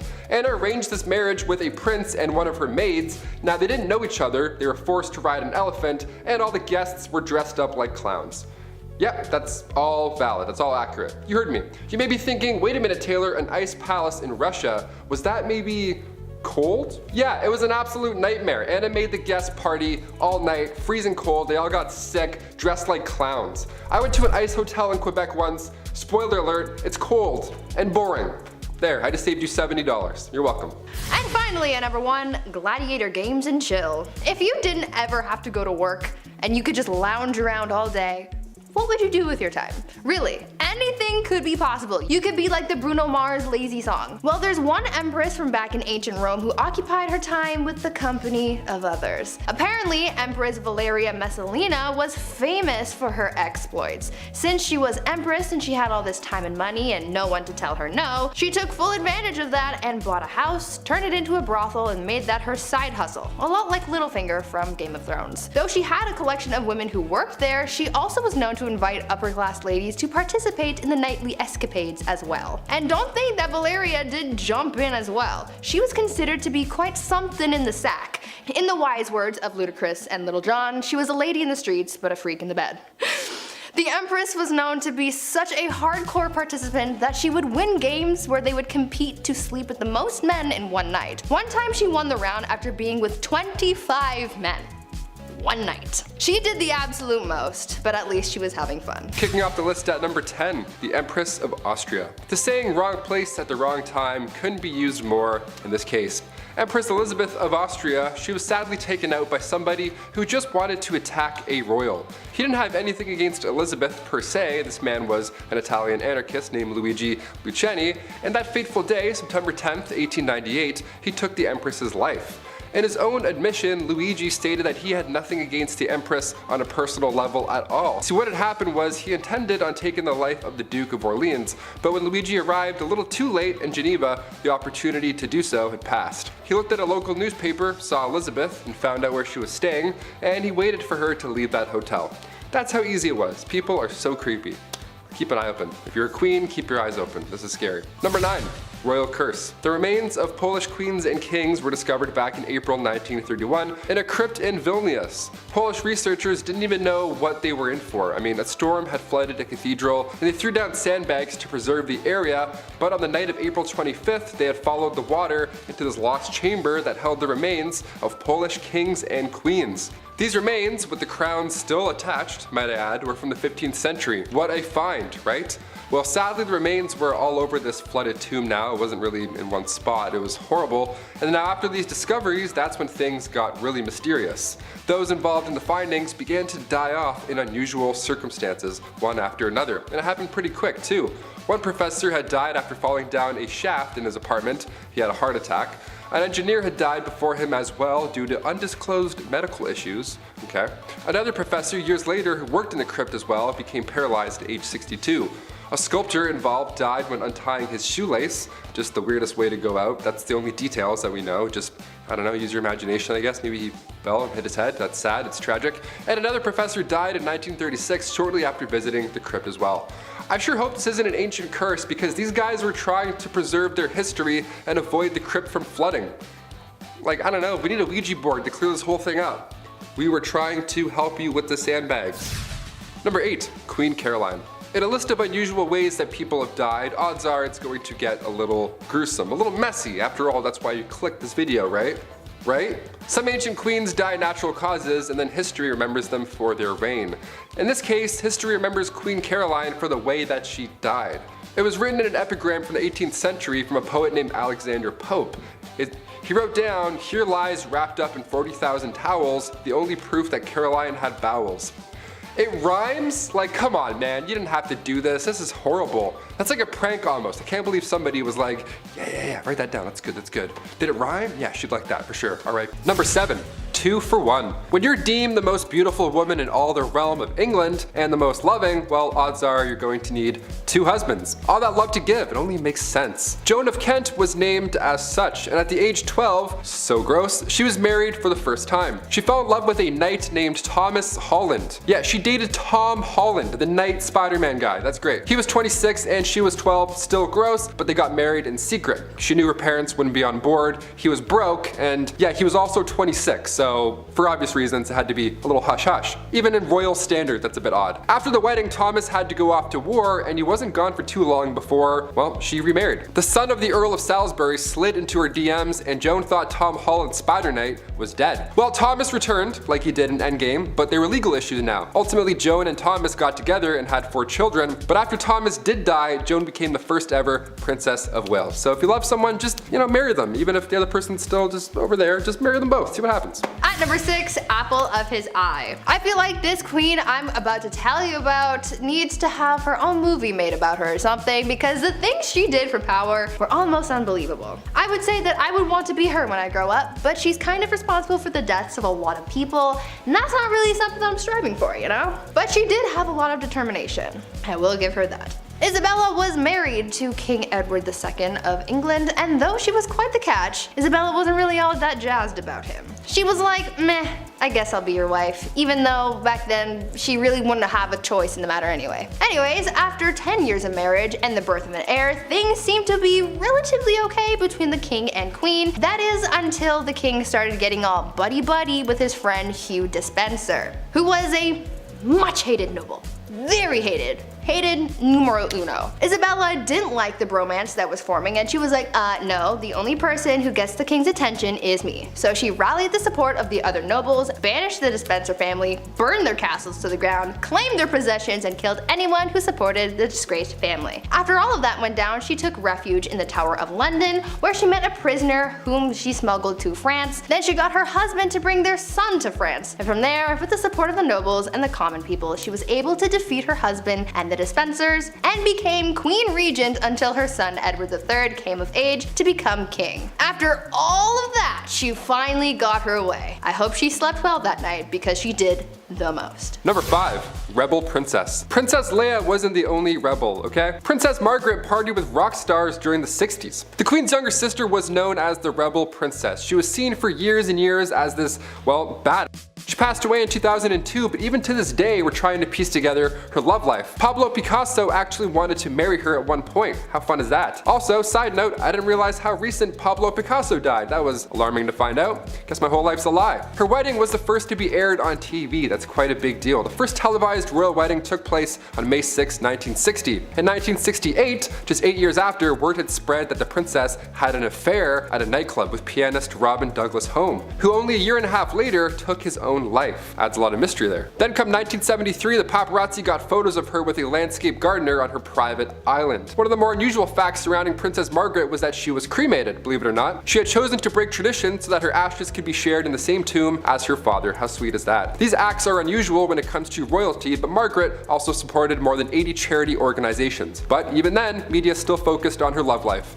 Classic. Keep it up. At number 4, Warrior Queen. Let's talk about Queen Rani Lakshmi Bai and how she became known as India's Joan of Arc. Rani was a fighter her whole life. She was raised to be a warrior and was taught how to fight. She even shared her skills with other women, teaching them the same fighting skills at a young age. She was married off to a much older man, and she had a child, but she lost them both pretty early on. In need of an heir, she adopted a son and served as Queen Regent, but soon a growing conflict started, causing a lot of tension between the British East Indian Company and her people. The young queen, at just 22 years old, wanted to drive British forces out of her land, and so she organized a revolt that turned bloody very quickly. She ordered the execution of literally every British person in the region. So Bobby from down the street dead. Mary from around the block, goner. Freddie and Harriet, the kids of that guy that you know who bought shoes off your brother, bye bye. Gone. Rainey killed every man, woman, and child in the area. But it still wasn't enough to win against the British. The Queen died on the battlefield and the British ended up winning the battle and the kingdom fell to the enemy forces. This queen was one of the bravest and most determined women in history, and she's still remembered as a hero. Number 3. Chilonis. The reason we look at princesses like Margaret and say she was a rebel is because most of the time these marriages are chosen. Well, rather, women are forced to marry some gross fat dudes. And while he's cheating and eating lobster, the wife has to have his kids and be dutiful. So for the Spartan princess from the 3rd century, she too was forced to marry Cleonymus, this older, horrible man. He was so horrible that he wasn't even allowed to have his father's throne. That's how bad he was. He was in the family and still they're like, no. So Chilonis thought, this guy sucks, the system sucks, I'm gonna go talk to the much more pleasant Architatus, son of King Ares I. Around 272 BC, both these guys, both her lovers, went to war with each other. Drama. How about the tea on that? Chilonis was preparing to hang herself in case her husband won. That's horrible. Now luckily he lost, therefore the princess this time around did really live happily ever after with her other man. That's like an R-rated version of Shrek 2, what I just said. I can't believe people had to go through this in real life. That's horrible. At number 2, toxic cosmetics. The price of beauty is pretty steep. These days people spend hundreds and hundreds of dollars on makeup to make themselves feel beautiful, but back in the day makeup not only cost a pretty penny, but it also cost some serious health concerns. Cosmetics were made of a lot of questionable ingredients that you probably wouldn't find in today's products, but for people like Queen Elizabeth I, she didn't care what she was putting on her skin so long as she not only looked like a snack, but the whole damn meal. Yeah. Elizabeth had pitting in her skin from when she contracted smallpox at the age of 29, and back then, having blemished skin was a sign that God was a little cheesed with you, or that you were having some wild thoughts like thinking about the sexy time ooh. It was thought that these thoughts bubbled up from your no-no square up to your face and showed everyone that you were sinning. Anyways, to cover up the blemishes, Elizabeth wore a lot of makeup, like her version of foundation, but the ingredients were really just making things worse and not better. The foundation was made with a tincture of white lead ore, vinegar, and sometimes arsenic, hydroxide, and carbonate. To add some color back to her face after applying this pasty white mask, she'd powdered cinnabar to her lips and cheeks, but this was pretty dangerous because it contained mercury. She did this every day, and as you can imagine, it wasn't good for her health at all. Imagine absorbing all of those chemicals through your face on a daily basis. Not cute. And finally, number 1. Are you not entertained? Back in the late 1800s, the name Clara Ward would stir up a conversation. She was famous, really famous, for all the wrong reasons, of course. All it took was her bumping into a European royal and Bob's your uncle. Since birth, Clara was born into money. She didn't even need a royal husband. She was born into a wealthy industrialist family. She would sometimes visit the family mills, you know, to make it look good and kind of be like, hey, how's everyone doing? Whatever, just casual visit. But on this one casual visit, she crossed paths with the Prince of Caraman-Chimay. He was there for trade, but when he left, he brought back a wife. Carry on. Also, meet my wife. Here she is. People were freaking out, obviously. A royal marrying a common American girl. Wow, how could you? She was the talk of the town. Unlike Meghan Markle, Clara loved to show off with her newfound wealth. Some loved her and her image, but others not so much. The marriage only lasted 6 years. Clara eloped with a Hungarian musician, then after her divorce she had to model to make a living rather than showing off for clout. Number 10, Mary I. So this is a ruler who could have reserved a place in common history as the first woman ever to be, the Queen of England. Instead, she is mostly remembered as Bloody Mary, a name she acquired because of her staunch and violent opposition to the Reformation. Look, the interwebs don't like the B word, so I had to spell it out. So I'm hoping you figured out what I was trying to say. The most controversial part of her reign was her religious policy. Despite promises a month into her rise to the throne that she would not pursue forced conversion of Protestants, Mary had leading Protestant churchmen imprisoned. She sought to reaffirm papal jurisdiction over England, and when the deal with Rome succeeded, the Heresy Acts were reinstated, which allowed for the burning of heretics. This sent a wave of fear through England, and around 800 Protestant nobles immediately fled the country. I wonder why. In February of 1555, the executions began. Protestant Archbishop Thomas Cranmer was forced to watch the bishops Nicholas Ridley and Hugh Latimer being burned at the stake. Cranmer repented his Protestant faith, and technically, under law, he should have been absolved as a repentant, but Mary refused to accept his absolution and had him burned at the stake as well, just, Set an example, or for funsies. By the end of her terror, Mary had almost 300 people executed, most of them by burning at the stake simply for the crime of being Protestant. Her reign was relatively short, lasting a little over 5 years, since she passed in 1558 from either ovarian cysts or ovarian cancer and was succeeded by Elizabeth I. Number 9, Wu Zetian. Look, I know I said in the title of today that I'd be talking about evil queens, but I support all women's wrongs. And rulers in other countries tend to have different titles to their equivalent of queens. So Wu was born to a relatively wealthy family and had extremely progressive parents, becoming well versed in a wide range of subjects including writing, music, literature, and perhaps most importantly, politics and governmental affairs. By the age of 14, Wu was summoned to the imperial palace to become a concubine of Emperor Taizong. After his passing, the newly anointed Emperor Li Zi, the youngest son of the late emperor, who became Emperor Gaozong, brought Wu to the imperial court to be his own concubine.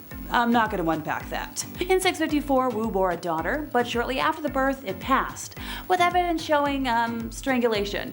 So Wu accused Empress Wang of the death, and Wang lost favor with the emperor. The most popular theory is that Wu actually did the act to her own daughter. So thereafter, the emperor conferred with his chancellors and, despite opposition, demoted Wang, having her imprisoned, and promoted Wu to empress. Later on, the emperor considered having Wang released, but Wu had her executed upon hearing this, because, can't have any witnesses. Upon her accession to the throne, Wu began targeting officials who had opposed her rise to power, having them arrested and imprisoned, exiled, forced to take their own lives, or executed. In 664, she accused several officials of witchcraft and had them executed as well, and their families became slaves within the imperial palace. In another incident, she killed her niece with poison, accused 2 others of the death, and executed them. She eventually passed after repeated bouts with illness, so nothing nefarious there. Number 8, Isabella of Castile. So when Isabella was born on the 22nd of April in 1451, there was little chance she would ever become monarch of Castile, as she was very far removed from the direct royal lineage. War, politics, and subterfuge intervened, however, and for many years, the Kingdom of Spain was in turmoil, suffering from civil wars and a lot of chaos. To quell one of the rebellions, the hand of Isabella was promised to the commoner, Pedro Duran Acuna Pacheco, but on his way to her, he suddenly fell ill and, passed. Now, this immensely fortuitous event for Isabella cemented her devotion to her faith, since she didn't exactly want to marry a commoner and prayed for divine intervention. Her marriage to Ferdinand, heir to the thrones of Castile and Aragon, cemented her future power. After the death of the King of Castile, the throne was given to Isabella.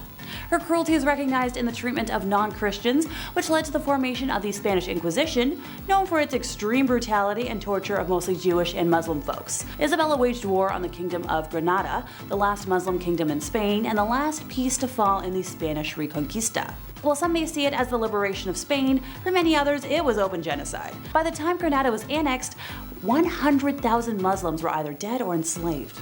Number 7, Anne Boleyn. The second wife of King Henry VIII, yes, we have a few on this list. She was found guilty of treason and she had been charged with having sexual relationships with 5 others, including Lord Rochford, aka her brother, George Boleyn.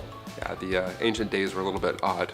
She had also apparently had relations with Sir Henry Norris, the king's close friend. And when I say close friend, I mean he was the groom of the stool, so they were tight. He literally would wipe his. So on top of this, Anne was also found guilty of conspiring to kill her husband. Now, it's since been proven that these crimes were a bunch of rubbish, basically. Anne wasn't even present when these events went down. She was still recovering from the birth of her daughter, future Elizabeth I, so there's no way in hell she was fooling around with the groom of the stool in October 1533. All 5 guys involved were executed on Tower Hill in May 1536, and then 2 days later, Anne joked about her little neck before being taken out with a sword as well. There wasn't even a coffin for her burial. Somebody had to go and get an old elm chest from the Tower Armory. They used a chest to bury her body near her brother, Lord Rochford. A chest. Horrible. That's so horrible. Number 6, Mary Queen of Scots. If you're a murderino, this one's pretty juicy. Listen up. Back in 1565, Mary was determined to take the throne for herself. When Mary was just 6 days old, her father, King James V, had passed away, so she ascended to the throne. She was about to marry the King of France in 1558, but he passed away, so she returned to Scotland as the country's monarch. Her next plan was to marry her cousin, Lord Darnley, so now if something were to happen to Elizabeth, Mary would be yet again lined up for the throne. That cousin ended up dying in a random explosion, and then years later, in 1568, Queen Elizabeth had welcomed Mary after she fled to England. So Mary was close, but now what? Well, Elizabeth had found out that Mary was involved in English Catholic and Spanish plots to overthrow her, so she was then placed on house arrest. Fair, more than fair, more than fair. Cut to 19 years later, 1586, a letter had emerged revealing that Mary was involved in a plot to have her cousin, Queen Elizabeth I, killed. She was then sentenced to death and her head was taken off for treason. History is dark, my friends. Even if you're family, shit gets crazy.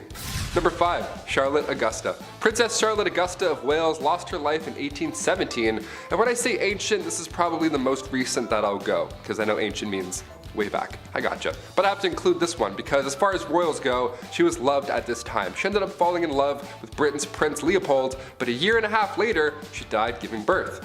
She was healthy at the time. She was only 21 years old when this happened. Charlotte was lined up to be the queen one day, and historical accounts say that the doctors here were at fault. Charlotte's tragic passing had vendors running out of black fabric. That's how rocked the public was right after this. Just massive displays of grief. What do you guys think? Comment down below. Was this a doctor conspiracy or just classic medieval times? It's the olden days. We can't really do as much. Let us know. Number 4, Catherine Howard. Queen of England from 1540 to 1541. Such a short amount of time, but why? Being the 5th wife of King Henry VIII, cousin to Anne Boleyn, referred to by King Henry as his rose without a thorn, he just gave her all the gifts and she was just 19 years old. Sounds great so far, but you know, because of his list, things won't end up well. Their marriage didn't even last a year until rumors, not letters or eyewitnesses, rumors started spreading about infidelity. There was a small amount of evidence that suggested that she had been romantically involved with somebody beforehand, so a jealous mad king got jealous and mad again. Shocker. You had me at 5th wife, I don't know. She was executed for adultery and treason at the Tower Green on February 13th, 1542. Number 3, Catherine Parr. When Catherine Parr got a position in Princess Mary's house in 1542, she met King Henry VIII. She was smart, she was 30 years old, so it was a step in the right direction age-wise when it comes to these queens and King Henry.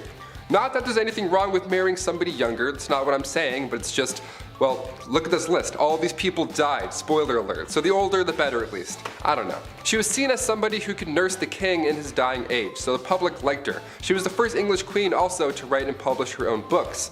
Now, come 1543, Catherine gave up her man, Thomas Seymour, to marry the king. The two got married that July at Hampton Court Palace, and from that point on, her beliefs were deemed dangerous. Queen Catherine was a supporter of the English Reformation, and Catherine's religious opponents were plotting against her and they tried to convince the king that she was dangerous. Her arrest was even planned, everything was kind of going in a bad direction, and then Catherine went to King Henry right away and then asked for forgiveness herself. You know, for pushing her views too far many times before, and he forgave her. Meanwhile, others are losing heads for having relationships. Okay. Her and Henry were married for 5 years, and then after his death, she married Thomas Seymour just a few months later. And then come September 1548, she died after giving birth to her daughter. The account of her death comes from a lady-in-waiting and friend of Catherine Parr, comes from Elizabeth Tyrant, only her account is fishy because she never liked Thomas Seymour to begin with. She made it seem like Catherine was speaking about her husband in a negative manner when she was dying, and this is the only time in history where that's ever been an idea. So what do you think? It's like broken telephone, but hundreds of years ago. I'm like, maybe she was friends? I don't know. Sounds like a conspiracy. Number 2, Anne of Cleves. Where to even begin here? Okay, this one is sad, man. Anne was right in the middle of Henry's wives. She was married to King Henry for 6 months, and it was seen as quite strategic in a way. Henry's chief minister convinced him to marry one of the sisters of Germany's Duke of Cleves, either Anne or Amelia. So in order to decide, Henry requested that Hans Holbein travel to Cleves to paint a portrait of each sister. This is like the birth of Tinder right now. I'm not joking, this actually happened. This man compared portraits and then chose Anne because every man praiseth her beauty. She was compared to the silver moon. Yeah, try that on a dating site. I praiseth thou beauty, madam. Super swipe. A treaty was signed, and a few weeks later Anne arrived to England. Henry was beyond upset because she looked nothing like she did in her portrait. Yep, real life, this is what really happened. He tried to stop the wedding because of this, but it was too late. They had to follow through and they got married on January 6, 1540. Anne later accepted the divorce because obviously a divorce was in play after what you just heard, and then she lived as the king's sister peacefully until her death in 1557. Of all the ways to be remembered in history, King Henry made this horrible for Anne. And finally, number 1, Cleopatra. last of the Egyptian pharaohs and last on our list. One of the biggest questions to this day is just how Cleopatra died. What happened? It's been rumored for a while that a snake bite was the culprit, but many believe that Cleopatra also allowed a poisonous snake to end her life. They think it was a bite from an asp. But there's also a large amount of historians that also believe that she poisoned herself using a hairpin. Her lover Antony fell on his own sword, but Cleopatra, she just poked herself. She barely lost blood. Now, as a youngin', we have to note that Cleopatra was brilliant. She was also interested in learning specifically about chemistry, so this theory about her poisoning herself doesn't sound very far-fetched. Until we find her body, we'll really never know. What do you guys think? Queen number 10 is Marie of Romania, otherwise known as Missy, the nickname she earned to match her spunk and vitality. With her father always away, her Duchess mother reigned the household, and Marie learned a lot from the independent girl boss of a mother, even though the Duchess believed that the apple had fallen miles from her tree. AKA, she thought her kids were kinda dumb, but this is because Missy, in namesake of this video, loved to be spoiled. Attending her mother's countless parties, she loved to be in the spotlight. She'd even ride her white horse through the center of them. When it wasn't a party, it was a theater or gown shopping. Missy loved material things and entertainment. It all came to a crashing end, however, when the family moved to Coburg, Germany, and her mother hired an authoritarian German governess who felt the royal youngsters were far too spoiled. She replaced their soft beds with cots, put them on a seriously strict lesson plan, and traded their beautiful silk dresses with rough cotton ones. However, this seemed to do well for our girl Missy, because she became a cross blend between a spoiled socialite and an intense diplomatic leader. She's married off to the Crown Prince Ferdinand, heir to the Romanian throne, in 1892, and has not one, but 3 wedding ceremonies and elaborate gowns. She often got into verbal jousts with members of the court and became notorious for her independence and rebelliousness. And while World War was running amok, Missy became beloved in multiple countries by people and diplomats alike. She's intelligent, powerful, intimidating, all wrapped in a pretty package. And she even used her status as a fashion icon in a show of solidarity with the Romanian peasant revolt in 1907 by wearing Romanian folk clothing, starting a surprising fashion trend as well-to-do women started wearing the traditional peasant clothing as well. When it came time, she and Ferdinand planned one of the most elaborate coronations that Romania had ever seen. The royals built a whole cathedral for the occasion, and then they served steak to over 20,000 people. Missy wore an elegant custom-made silk and fur costume, and a famous Parisian jeweler made her solid gold crown. Treat yourself. Queen number 9 is Antoinette. Come on, you know she's gonna come up. Trust me, I'm not the type to smear campaign Marie Antoinette either, because at the end of the day, she was a teenage puppet shipped off to France to forge political alliances as a figurehead. She was intentionally undereducated, yes, but that didn't make her ignorantly evil. Marie Antoinette has become synonymous with the decadence and the unfortunate focal point of the French Revolution. While she never said the famous line, "Let them eat cake," she most definitely displayed grandeur at a time where people were starving, leaving her plagued by gossip and scandal, which she chose to ignore, and that doesn't look very good. She set trends for stuffed bird hats that led to a species being hunted to extinction, and she imported the world's most expensive material at the time, a hand-painted fabric from India, for many of her dresses. She donned gold and jewels. Meanwhile, outside the palace gates, France was growing restless and had chosen its scapegoat. Dubbing her Madame Deficit, unaware Marie was blamed for all the country's misfortunes, and her family paid for it with their lives. Despite the indignities heaped on her before her death, the sweet girl went to the guillotine calmly, and now Marie Antoinette has forever been immortalized as the symbol of class conflict. Treat yourself. Queen number 8 is de Medici. Catherine de Medici has been mentioned in a few of our recent queen-related videos for her evil, disturbing, and cruel behavior. Maybe take a second to check out those videos too if you're a fan of ghastly queen drama, and subscribe to the hive while you're at it. But aside from being a heinous B-word, this queen also happens to be a pretentious, spoiled nightmare. During her time playing a personal Game of Thrones, she collected an impressive list of titles reflecting her horrid reputation. Madame la Serpente, Maggot from Italy's Tomb, the Black Queen. She had been married to the heir of France's throne, Henry II, in 1533 in a ludicrously extravagant affair. The French and Italians exchanged expensive gifts, ate exotic foods, and partied late into the night. Henry even spent the evening showing off to his new bride. However, His mistress, Diane de Poitiers, held his heart. Catherine hated Diane. However, when she came to France, Catherine witnessed for the first time the power a beautiful woman could wield on a man in courts. Thanks to Diane and Henry's relationship, which she would watch through holes she drilled in the floor and their walls. Not kidding. Anyways, Catherine, ever the tactician, gained a reputation for surrounding herself with France's most beautiful and desired women, dubbed the Flying Squadron.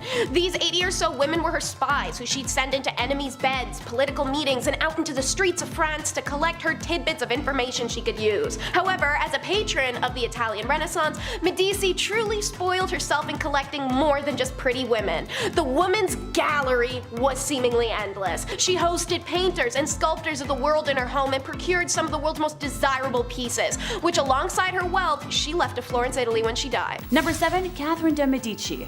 I'm chuckling, but I'm glad my obsession with rain in high school is about to come in handy. So serving as the Queen of France from 1547 to 1559, Catherine had enormous political sway over her sons, the French kings Francis II, Charles IX, and Henry III. They reigned through the French wars of religion and faced problems with a group of Calvinist Protestants called the Huguenots. It is widely believed by historians that Catherine attempted to have their leader, Gaspard II de Coligny, assassinated. The attempt failed, and fearing retaliation from the most powerful folks in power, Catherine planned to kill them all before they could take action. The result was the St. Bartholomew's Day massacre, which resulted in the deaths of between, 5,000 to 30,000 Huguenots. Number 6, Lady Elizabeth Bathory. Born in 1560 on a family estate in Royal Hungary, Elizabeth was of noble lineage and privileged with education, wealth, and a lofty social rank. Her first taste of the morbidly bizarre was introduced to her during the early years of her life, when she suffered seizures which might have been epilepsy.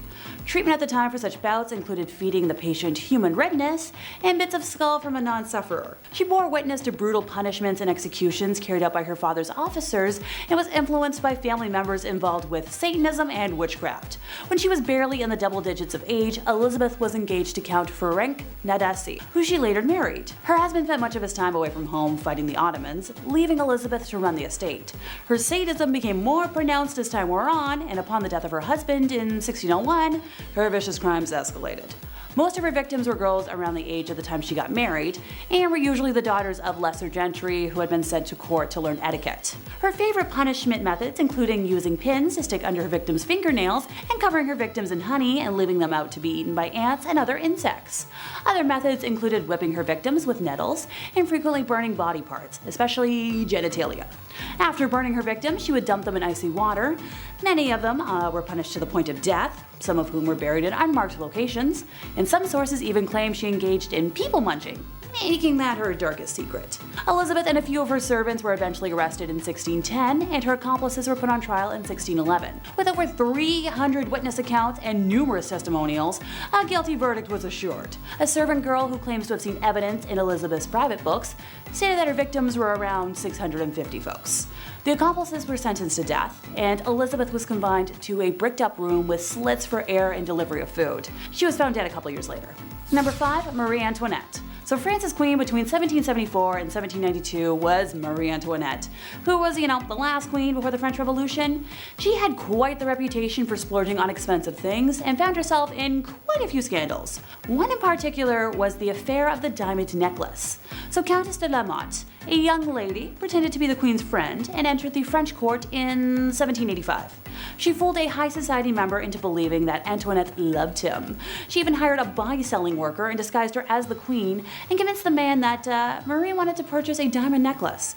The jewelry cost around 1,600,000 livres then, which is almost $12 million today. The money was never paid, and the queen had no clue about what had taken place. But even though she was innocent, the public still despised her. Granted, she's mostly known for her infamous dialogue. When French subjects could not afford bread, she said, "Let them eat cake," which fueled the French Revolution and ultimately led to her execution. Number 4, Queen of Castile. So Juana la Loca was the Queen of Castile from 1504 to 1516, and she suffered from various mental disorders. After her husband passed in 1506, her father buried his body. However, Juana used to open the tomb and caress her husband's dead body, and ultimately she ordered the body dug out and kissed her husband's feet. Additionally, she would carry his coffin everywhere with her, and actually kept it under her bed. Years later though, she eventually allowed his burial outside her window. Look, I just keep weird dolls under my bed. Number 3, Maria Eleonora of Brandenburg. Maria Eleonora, born on November 11th of 1599, passing eventually on March 28th of 1655, held the title of Queen of Sweden from 1620 to 1632 as the wife of King Gustav II Adolf. Coming from a noble German family, she belonged to the prestigious house of... I'm not even going to try and say that. However, when Maria and Gustav gave birth to a girl with a genetic condition causing excessive hair growth, Maria was deeply shocked. The unexpected appearance of her daughter, combined with societal beauty expectations, pushed Maria to her limits. She considered her daughter ugly and refused to care for what she perceived as a monstrous creature. When Gustav died when Christina was only, this many years old, Maria blamed her for his death. For over a year, Maria subjected Christina to very harsh punishment, confining her to blacked-out, darkened rooms to mourn her father in solitude for very extended periods, even placing her father's open casket in Christina's room and demanding she sleep next to it, which that's way too morbid. Even by my standards. Maria's mental state deteriorated, eventually leading to Christina's removal from her custody. So, thank goodness for Christina. Number 2 is Cixi the Dragon Lady. So the story of her rise to power is a remarkable one. Born at a time when Chinese women were politically invisible, this lady managed to acquire enormous political influence by exploiting her position as a royal concubine, engaging in court intrigues and manipulating those around her. By the end of the 1860s, she had become the most powerful individual in China. Her will and her reach even exceeded 2 male emperors, who she frequently bypassed or overruled. Now, she was originally born Lan Kuo in 1835, the daughter of a minor Manchu official, and at age 15 she was selected as a potential concubine for the emperor and relocated to the Forbidden City. She was elevated to the status of concubine officially by age 18, eventually giving birth to the emperor's only son, Zechun, a feat that earned her another promotion in the palace hierarchy. The emperor died in 1861, and shortly after the disastrous Second Opium War, left the throne to his only son. So as the mother of the reigning emperor, Cixi was given the courtesy title Dowager Empress. So by this point, the empress had become quite adept at manipulation, palace intrigues, and power games. Through forged evidence and false testimony, she engineered the arrest of the 8 ministers, 3 of whom were later executed. With the regency council gone, the empress became the de facto regent for the duration of her son's reign, until his early death from smallpox in 1875. The empress was instrumental in the succession, choosing her young nephew Zetian, who was crowned as emperor. So once again, this Dowager Empress acted as regent to the infant emperor, this time in a more formal capacity. 12 years into the young emperor's reign, our empress moved to the summer palace in Beijing, and surrounded by a network of informants and advisors, doted on by loyalists and conservatives in the bureaucracy and military, she continued to exert enormous influence on appointments, policies, and matters of state. Stories of the empress's extravagance are prevalent, since it has been claimed that she regularly increased her personal and food allowances, that she withdrew gold and silver from dwindling national reserves, and spirited millions of pounds offshore into bank accounts in London. Other tales of her exorbitant spending include her decision to spend 10 million silver taels, some set aside to rebuild the Chinese Navy, on the renovation of one of her palaces. Another rumor claims that 3,000 ebony boxes were needed to restore her jewelry collection. Number 1, Agrippina the Younger. So Julia Agrippina, also referred to as Agrippina the Younger, was a Roman empress from 49 to 54 AD, the 4th wife and niece of Emperor Claudius and the mother of Nero. After the death of her first husband, Agrippina tried to make shameless advances to the future emperor Galba, who showed no interest in her and was devoted to his wife. On one occasion, Galba's mother-in-law gave Agrippina a public reprimand and a slap in the face before a whole bevy of married women. She was one of the most prominent women in the Julio-Claudian dynasty, functioning as a behind-the-scenes advisor in the affairs of the Roman state via, the powerful political ties. She maneuvered her son Nero into the line of succession, and Claudius became aware of her plotting, but died in 54, and it was rumored that Agrippina poisoned him. She exerted a commanding influence in the early years of Nero's reign, but in 59 she was killed. Both ancient and modern sources describe Agrippina's personality as ruthless, ambitious, violent, and domineering. Number 10, moving in. I don't know about you guys, but when I think of Old Blighty, I think of royal prestige. London and Buckingham Palace. After all, that's what a queen needs. You gotta have a palace. Where's my palace? Although most people think of the queen living in Buckingham Palace, Queen Victoria was the first of the royal family to do so. I'm not royalty, but I wouldn't mind crashing a few days there. Nice big place, servants, probably all you can eat. Man, she had it good. All that's missing is Wi-Fi. Move over, Your Royal Highness, I'm moving in. Just gotta get my collection of Sailor Moon memorabilia. Number 9, Queen Jeans. No, not a nice pair of royal genes. I'm talking about DNA and hereditary genes. I've mentioned a few times on this channel how the royal family may or may not have been inbreeding. Okay, who am I kidding? There was a lot of inbreeding going on. Sisters, brothers, mothers, fathers, cousins, and of course, hey step bro. Now, as lovely as that seems to some, unfortunately, crossing the hall to reproduce can have ill effects, as inbreeding is known to have complications with birth and their offspring. Well, Queen Victoria may have been the first carrier of hemophilia B, a blood-clotting disease. While not having it herself, it's thought she passed it down through royals related all throughout Europe. Tsar Nicholas II's son comes to mind. However, I feel like if we told the royals why people were contracting certain illnesses, they would still do what they want anyway. So I'll just close the door. You guys can go ahead and do what you're gonna do. Number 8. Breaking tradition. For men in Western culture, it has been a long time of bending the knee to propose to the woman that you love, or so wish to swoon. Tammy Lynn, I don't got much, but I know I got this ring I found behind a Chuck E. Cheese. So what I would like to do is I Jim Bob Billy Abernathy am asking for your hand in marriage. So romantic. Anyway, bad jokes aside, you'd be wrong in thinking that's how it went for old Blighty. When the young monarch met her cousin, Albert, the love juices were flowing. She knew she was gonna have to lock him in and propose to him before he could get the chance. They were shortly married soon after, and as stated in her diaries, it seemed that the couple was truly in love, which for royals is kind of rare. Even today, it's usually men who propose to ladies, but all I'm gonna say is, ladies, I'm 300 pounds of twisted steel and sex appeal, and I put the toothpaste lid back on after brushing my teeth, so Treat yourself. Queen number 7 is the Shadow Queen of France, aka Diane de Poitiers. Okay, so she's an honorary queen. Let's let her have this, because Diane didn't have much aside from a keen head on her shoulder and the love of France's king, something not even collector Catherine Medici could obtain, and she was married to him. Diane had been around Henry since before Catherine was in the picture, or born, so no wonder she made the woman a third wheel. But Diane earns the dub as an honorary queen for more than just skulking around the king. She was actually intellectually and politically sound. Henry consulted with her, valued her opinion on political moves and plots, and she even wrote several of Henry II's official letters, which she would sign for him. Sometimes they even signed the letters with their couple name, Henry Diane. I kinda get why Catherine was so annoyed, like rub it in her face much. Anywho, how was she spoiled? Well, she drank gold, like literal gold. I'd say drinking gold would like constitute as having some money to toss around, but back in 16th century France, people, especially members of nobility, tried to assuage wrinkles and age spots with a daily tonic of gold chloride mixed with diethyl ether. Seeing as one of the ingredients literally has dye in the name, you know this stuff was toxic. Diane was known for a few other things as whack as this, such as having her own official color in court, which was black and white, because it represented the dark and the light of the moon. Also, when her husband died and she was left a widow, she quite literally reinvented herself to be the Roman goddess Diane and expected to be treated as such. She used Henry's obsessive love for her to reign in jewels, gowns, power, and glory. Treat yourself. Queen number 6 is Cleopatra. Come on! Once again, this girl had to come up. You had to know.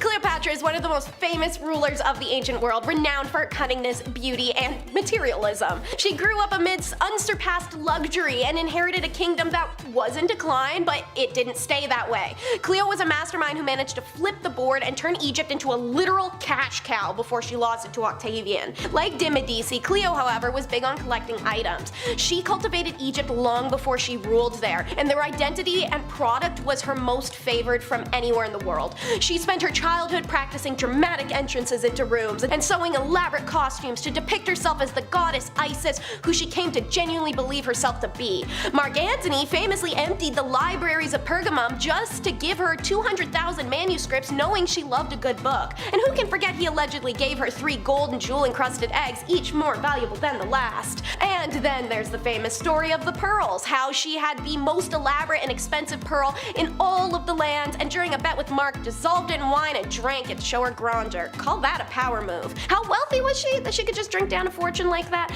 Well, to quote, into her coffers went approximately half of what Egypt produced. Her annual cash revenue was somewhere between 12,000 and 15,000 silver talents, and to break down how insane that was, the most lavish of lavish burials for kings cost 1 talent. A half talent was a crushing fine for an Egyptian villager. A priest in her day made 15 talents yearly. On one contemporary list, Cleopatra appears as the 26th richest person in history, worth about $96 billion today. Treat yourself queen number 5 is Eleonora. Queen Eleonora of Brandenburg grew up pretty pampered and cosseted by her parents, with a mediocre education in all things political and worldly, but a pretty intense one in being a devout wife and a patron of God. Pretty normal stuff for a woman back then, especially the Brandenburg's ancient and well-connected lineage. She grew up in silk, jewels, gifts, and novelty, and when it came time for courtship, she sent men away, more than her father did, for low dowry offers, believing herself to be worth way more than that. When it came time for her to be smuggled into Sweden to marry the eager bridegroom Gustav II Adolf, she was head over heels with the man she had barely met. Maria never truly grew out of her childishness and was clingy and dependent on the king. In his presence, she glowed like the sun. In his absence, she was depressed and fearful, going into hysterics if he was delayed in returning home or, God forbid, was wounded. When he did die, it was a crap show. Maria teared wallpaper off the walls and ripped her clothing apart. Then she embalmed his body and brought it with her and their heir everywhere they went for months on end. Maria, before and after her husband's death, but especially after she was given power, was known to have exiled high-ranking courtiers and even killed them in some cases should they not comply and grant her desires or tell her what she wanted to hear. She also would confiscate land and property from her subjects without due cause, and of course funded her lavish lifestyle and expensive taste by imposing heavy taxes. Treat yourself queen number 4 is Queen Margherita of Italy, and yes, the pizza is named after her. I am not kidding, we'll get to that in a minute. This rags to riches queen did have her spoiled moments, but she was genuinely a pretty level-headed person. She greatly supported the alliance of Italy and the German Empire. Margherita lost her father and mother at a young age, but her uncle, King Vittorio of Italy, ensured she was raised with art and music lessons. She took weekly dance lessons, painted, learned to sing, and sew. By the time she became the first queen of Italy in 1878, she was immensely popular with the people. Margherita was active in cultural organizations, promoting the arts, working with Red Cross, and she's eventually even accredited with introducing chamber music to Italy, which, if you've ever been in an Italian grandpa's car, is their absolute jam. Icing on the cake, she was a trendsetter, earning the title of the first fashion icon of Italy. And this theatrical elegance and diverse style taste left nobles and commoners alike in awe. After the killing of her husband in 1900, Queen Margherita devoted herself to the role of Queen Mother and assisted her son King Vittorio Emanuele III in ruling Italy. She always ensured the kingdom rolled in enough cash to meet her lavish expectations, however, which is why she's not smeared the way that some queens are for spoiled legacies. Treat yourself queen number 3 is an honorary mention. This lady was not a royal queen, but a dynasty queen. Have y'all heard of the Rothschilds? I'm sure. One of the most powerful and shady families in existence, just holding all the world's wealth in their hands. The Rothschild family may be as low radar as possible, but their excessive amounts of money means they live exactly however they want. Meet Panonica Koningswater, laden with family money, being a scion of the Rothschild. But not every heiress has the rebellious period young, evident from most queens on the list who spoiled themselves in their later years. Her scandal was ditching her husband, family, and fortune in pursuit of Mary Jane and jazz. Panika's early life played out in a way that was expected of her. She married a French baron, she became a baroness in her own right, she raised 5 kids in an idyllic French countryside castle, and she held fast against the Yahtzee movement in France during the Second World War, even smuggling herself into Africa to decode messages and stuff. But in 1951, war's over and she's had a glimpse into life outside of stuffy regality and packs her bags, abandoning her family. She goes to the Big Apple to pursue dreams of sensuality, decadence, and relaxation, all inspired by the glamour of Sin City mafioso aesthetics. The separation and abandonment shocked the Rothschild family, and Panonica is one of the few in their lineage to be excommunicated. She made new confidants in the form of Charlie Parker, who, if you know the story, literally died in her hotel room, choking to death laughing at a juggler, and Thelonious Monk. In fact, when she and Monk were busted for some ganja possession, she took the fall. She instead became a patron of New York's jazz scene, offering support by paying needy musicians rent, buying them groceries, and visiting them in the hospitals. Treat yourself queen number 2 is Caroline of Naples and Sicily. So Marie Caroline is the sister to Marie Antoinette, who definitely had the one-up on the last name game, despite sharing the first name. It doesn't matter though, because Caroline got to keep her head, so who's the real winner here? Anywho, the two girls were sick as thieves in their childhood, meaning they had the same ditzy, lavish upbringing despite a strict education that Caroline underwent. When it came time for her to leave behind her soft gowns and idyllic countrysides and gilded rooms for the marriage she didn't want, Caroline threw tantrum after tantrum. Then, when she gets there, poor girl learns that she was the only one in her marriage prepared for the throne. Her new husband, Ferdinando, had grown up hunting, playing pranks, and just filling his gut. Dude's a simpleton at best, and it's a good thing she and her mama wrote it into the marriage contract that after she popped out her first kid, she would automatically get a voice in Council of State. This is why Caroline was seen as spoiled. Not her riches, which trust me, girl had plenty, rather she was smart enough to have her roles legally written and guaranteed. By the men of the court, she was seen as pompous. While the king is fishing and hunting, she becomes the de facto decision maker, so by the 1770s, the Kingdom of Naples had developed a homegrown version of French Enlightenment, a nest of progressive social thought, literature, and arts, etc., with most of it supported by the Queen. Treat yourself, Queen number 1 will be Vicky of Sweden. There are a few Victorias of Sweden. This one specifically is a linear descendant of the Wasa dynasty,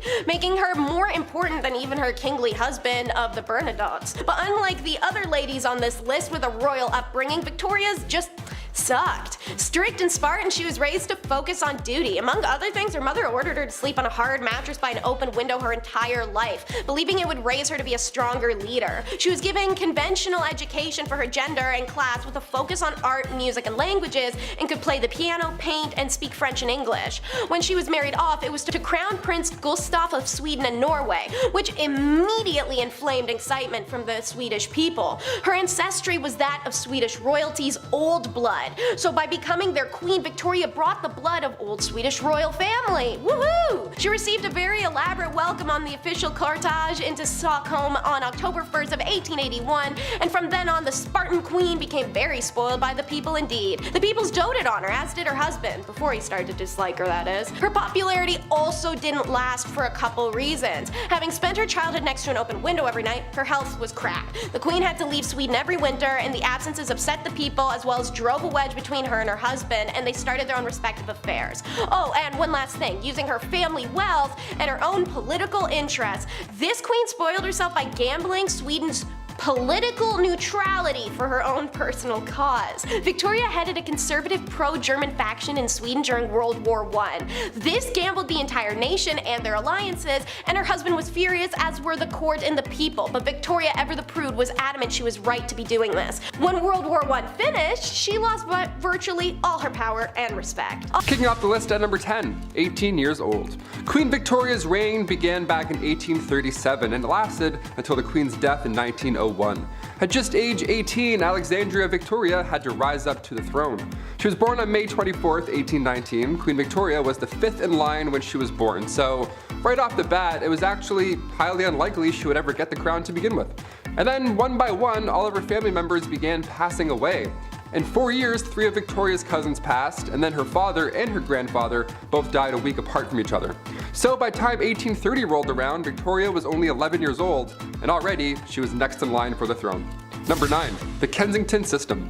So as if that wasn't already stressful enough being at that age and already seeing what's happened, Victoria was brought up under the Kensington system, which if you haven't heard of before is pretty awful. Victoria's mother, Duchess Victoria of Kent, created this Kensington system to control her daughter, ideally. She literally isolated the child from playmates or even family members. Her mother did this to keep her pure. Yeah, the system sounds awful. Her mother would monitor her every single action, including who she can see or speak to. Victoria only had 2 playmates growing up entirely. She had her half-sister, Princess Fedora of Leningen, and the Duchess's attendant, Sir John Conroy, his daughter, Victoria. I mean, I only had 3 friends growing up, but this is just cruel. This is a whole new level. She shared a room with her mother until she was the queen. She literally couldn't walk down the hallway alone without her mother being right there by her side. Victoria has reflected on her childhood, and obviously she hates John Conroy for manipulating her mother. She refers to him as demon incarnate. Number 8, publicity. The Duchess was pretty cruel to Victoria. Just because you're next in line doesn't mean it's going to be glamorous speed dating and no one's doing a musical number while you meet your handsome Prince Charming. It's nothing like that at all. Victoria was forced to go on these long, excruciating, boring tours around England in hopes for the Duchess to sell her daughter to the public eye. So these crowds would start to gather at all these appearances. They loved the young Victoria. Thing is, during one of these tours, October 1835, Victoria got really sick. She had a bad fever, and the Duchess was using the weak Victoria. She was taking advantage of her. But luckily she got better, and obviously her mother couldn't do anything crazy, but she had her sights set on her while she was sick. That's pretty cruel. Let's discuss. Number 7. Did you miss me? Queen Victoria was a leader. She held a lot of power, and that means people sometimes got a little crazy and wanted to remove her from such power. So for Queen Victoria, it should be no surprise however uncouth it was, but she had multiple assassination attempts on her life. A lot of which were people firing shots at her carriage for some reason with a pistol. And a lot of these attempts leading people to being declared insane. And one specific amateur who tried multiple times to end the royal and failed every time. 8 times to be specific. I feel like after the first 4 times when the guard saw this guy approach, it was like, oh, man, this guy again. Oh, brother, this guy stinks. Anyway, all attempts to end her life failed, and she became the 2nd longest reigning queen. Next to Queen Elizabeth, of course. Number 6. Oh, Christmas tree, oh, Christmas tree. I was honestly shooketh when I learned this, but you know that thing a lot of people do around the holiday season where they get a big green tree and they like decorate it because of the holiday called like Christmas? You might have heard of it.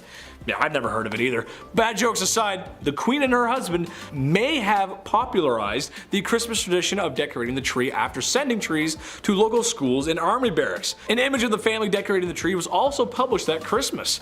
I wonder if they popularized any other traditions as well, like your aunt drinking too much wine, and that one uncle, no matter how many times he's told, says something at the dinner table that would have him sitting in HR so fast that, well, he'd be sitting in the HR office for saying something like that in public. Everyone's got an uncle like that. Number 5, the Terror of London. If you're into serial killers and just a little goth or emo, I mean who isn't, then you know who Jack the Ripper is. If you don't, he was a serial killer who roamed the streets of Victorian England and killed multiple women of the evening, and what can be called the first, or one of the first, modern serial killers. Jack the Ripper, however, is one of the psychos who got away. No one is 100% sure on who the Terror of London was. However, that hasn't stopped people from theorizing on his or her true identity. No, not Queen Victoria herself, although there are some who believe he was a woman, which would explain how he got away so easily. However, another popular theory is that it was the Queen Victoria's grandson, Prince Albert Victor. While there isn't much evidence to support this claim, or any of the claims really, it is interesting and makes me wonder,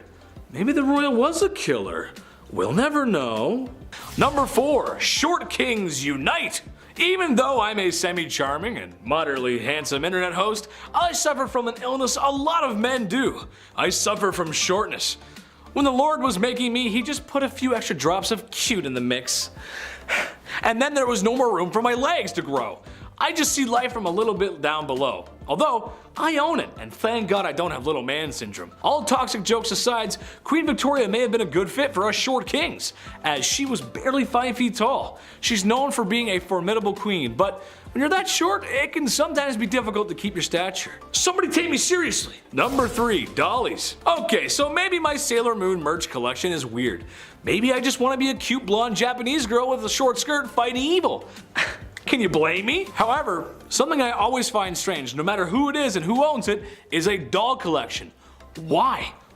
Why? And it's never a couple, it's always a large collection. And tell me why anytime you go to visit someone and stay overnight, they always put you in a guest room where the majority of the dolls reside. There's nothing like 100 pair of creepy plastic eyes staring you down while you're trying to sleep in a bed that isn't yours. Well, Her Royal Majesty had her own collection of dolls. Yeah, that's right. You can just imagine the kind of treatment these dolls received.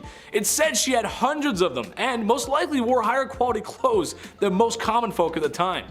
Great, now my worst nightmares outnumber me, and they're dressed to the nines. Whew, dolls are just creepy. Number 2, Here Comes the Bride. Imagine being so powerful, so mighty, and influential that you'll create 2 Western traditions. Sure, the Christmas tree is great, but I'd argue the white wedding dress is more. She wasn't the first to wear a white wedding dress, but she was the one that made it happen. There's a few reasons why, and the obvious one is flexing that royal coin, but imagine trying to keep pure white clothes clean in the past. My mom makes a mean spaghetti and meatballs, and I have a difficult time keeping those stains off my white t-shirts, which, if you also ask my mom, is a bad color for me. I was a messy kid. That's why other colors at the time made sense. After all, there's no dry cleaning in the 1800s. At least not with modern machines and stain remover. Hey Alexa, can you add stain remover to my list? Number 1, send lewds. Despite being known as a somewhat prudent queen, apparently the queen had an eye for the art that was lewd. In one case, the royal husband and wife gave each other art. She got some nice work, and he got some nice works, if you catch my drift. We all know how nudity and lewd imagery can be treated by those who wish to censor it. Queen Victoria felt the opposite and had somewhat of an appreciation for the human form, even commissioning a lewd painting of herself. At least lewd for the time, it was more like a wrist and ankles kind of thing, but you know. Number 1 is context on the missing queens. Lexi de los Santos, a Nat Geographic promoter, perfectly describes the treatment of Egyptian queens. Out of all the ancient civilizations, Egypt was the only one that really valued women, but after their rule, male leaders just erased all memory of these women because they didn't want them to have all that success. But why would ancient men in a culture that respected and revered women still strike them off the record in a fit of primal jealousy when they've been regal? It was best explained in the recent Bumblebee video, Top 10 Messed Up Things That Happened to Women in Ancient Egypt. It's the blame game. In ancient Egypt, pharaohs were supposed to be the human incarnate of the gods, but one thing that the male gods, female gods, and human females all had in common was the truest power, the womb. The ability to create and birth life, Ra's greatest creation.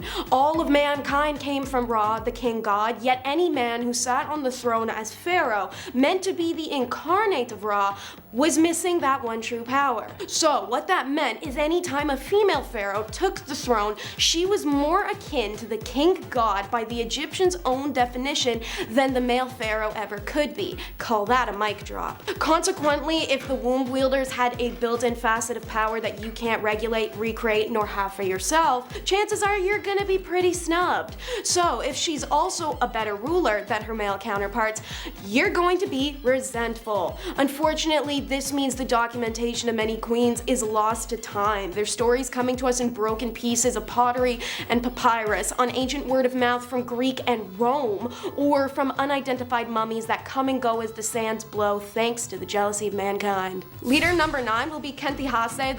So, who was the first woman to rule Egypt? This will be the biggest debate of the video, as there are technically 3 qualifiers. First candidate is Kentigase I. She was born circa 2550-2520 BC and died sometime between 2510 and 2490 BC. The remains of this female leader were undisturbed for 2 millennia within her necropolis until its excavation in the 1930s. And since its discovery at Giza, her tomb has intrigued historians and archaeologists alike. The mausoleum is as grand as other pyramids of her predecessors and includes a solar boat, a chapel, granaries, and a water tank. A small structure known as the washing tent of the female king had been built in front of her temple, and here the body was washed and ritually purified prior to being embalmed. Her mastaba is believed to have been the final royal tomb that was constructed at that necropolis, and many scholars believe that it was strongly connected to the pharaohs of the 4th and 5th dynasties. On its granite doorway, her formal title is construed to be the mother of the king of Upper and Lower Egypt, holding office as king of Upper and Lower Egypt. In support of the latter title is her image, which is altered to show her in a kingly pose, including the false beard, the royal uraeus cobra crown, and holding a scepter, one of the many adjustments and additions made up until the 6th century, implying that this pharaoh possibly had continued a role in religion and worship after her death. Khenti may have ruled as a regent for her presumed son, Sahur, possibly in conjunction with Ustarkaf, the founder of the 5th dynasty. However, despite the fact that she was apparently considered an ancestress of the 5th dynasty and was commemorated in the mortuary temple of Apsur at Kenikartes II, her name has never been found in a royal cartouche. Leader number 8 is Merneith. Among ancient Egypt's greatest female leaders was Queen Merneith, who had the overwhelming ambition to rule a country, and stopped whoever shared that sentiment. Her name means the beloved Neith, the daughter of King Diar, and beloved she seemed to be, until after she died, and then the men didn't have to respect her anymore, that is. Even if she wasn't the first woman to rule Egypt, she definitely seemed to be, but if historians want to debate endlessly, who am I to stop their fun? She definitely was the first woman to rule anything in known human history, because she was born about 3,000 years ago. Merneith stepped in as regent after her husband's death, as their son Den was too young to rule at the time. Karakuni, an Egyptologist, said that these women were often used as protectors. Men would put women in high positions to keep young male leaders safe and give them time to mature. When a man was ready to take over as pharaoh, the woman in charge would step down. But Bernice was Old Kingdom Egypt, and when she assumed this tutelage, it was in despite of what religious traditions of the first dynasty decreed, that only men were to rule. Despite that, Bernice stood rigidly by her son for a full decade, from 2939 to 2929 BC, until he became one of the most prominent kings of Old Kingdom Egypt. Despite the fact that there are few records of her name in any tombs, her accomplishments in life, she's still believed to have been a figure of great power and simultaneously respected and despised. Either way, she's one of those pharaohs that was buried alongside 50 live servants. Number 7. Name change. Every year on May 24, we set off fireworks and we have way too many hot dogs. It's the best, right? It's called Victoria Day. It's for sure called Victoria Day, right? There's no question about that. Victoria Day, her day. Well, back in 1819, Victoria was christened in an almost private ceremony. It was small, and Victoria's uncle, Prince Regent, only let a few people come. Her name, as I mentioned earlier, was originally Alexandrina Victoria, and at that time, the name Victoria wasn't regal. It was of French origin, almost an odd name to have at the time, really. So when this throne snuck up to her, she was advised to change her name to something more traditional, but as our calendars tell us, she said, nah, I'm good, I'll keep it. Number 6, moving out. Queen Victoria had turned 18 right before she was handed the crown. The timing here was key because now this meant Victoria could leave and just do things. Yeah, for once in her damn life, she could leave her mother and John. She moved from Kensington to Buckingham Palace, and after that point, Victoria, of course, didn't speak with John or her mother really ever again. It was just a couple years into Victoria's reign where John's influence started to get limited. He ended up resigning, and then he moved to Italy, and then when she was crowned a year later at Westminster Abbey, Queen Victoria wrote in her diary, "I shall remember this day as the proudest of my life." Queen Victoria was the first royal family member to live at Buckingham Palace. She moved. She was like, I'm gonna go live over there and be the first. I'm gonna start my new thing. I'm never gonna live in a palace. I'm like, that's a good castle, I like it. Driveway's a little long for me. Shoveling would hurt my Canadian back, but otherwise, I like the bricks. Number 5, the bedchamber crisis. May 1839, the bedchamber crisis happened when Whig politician Lord Melbourne resigned as Prime Minister. This is a big deal because it was only a couple years right after Victoria became Queen. So again, timing here was just not ideal. The first Prime Minister, Whig politician, Lord Melbourne, was close with Victoria originally. He actually convinced Victoria to appoint a good amount of her ladies in waiting. So he had power over her, but it was a mutual agreement. It wasn't like, the other power that she had her whole life. They were homies. They were homies, I said in a video about Victoria. So in 1839, when Melbourne resigned, Tory Robert Peel came in to be Prime Minister, and he requested that Victoria dismiss these ladies in waiting and then replace them with Tory ladies.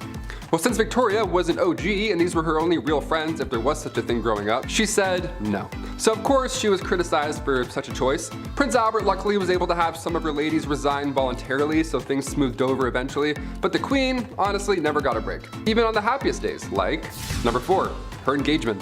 The life of Queen Victoria wasn't anything like a fairy tale, obviously, as I've said anything so far. So when you think about the royal family, at least when I was younger, I thought being a queen or king was just eating chocolate all day and then you attend galas. Yeah, you just eat yummy foods, wear a crown, look cute, and then go to the ball.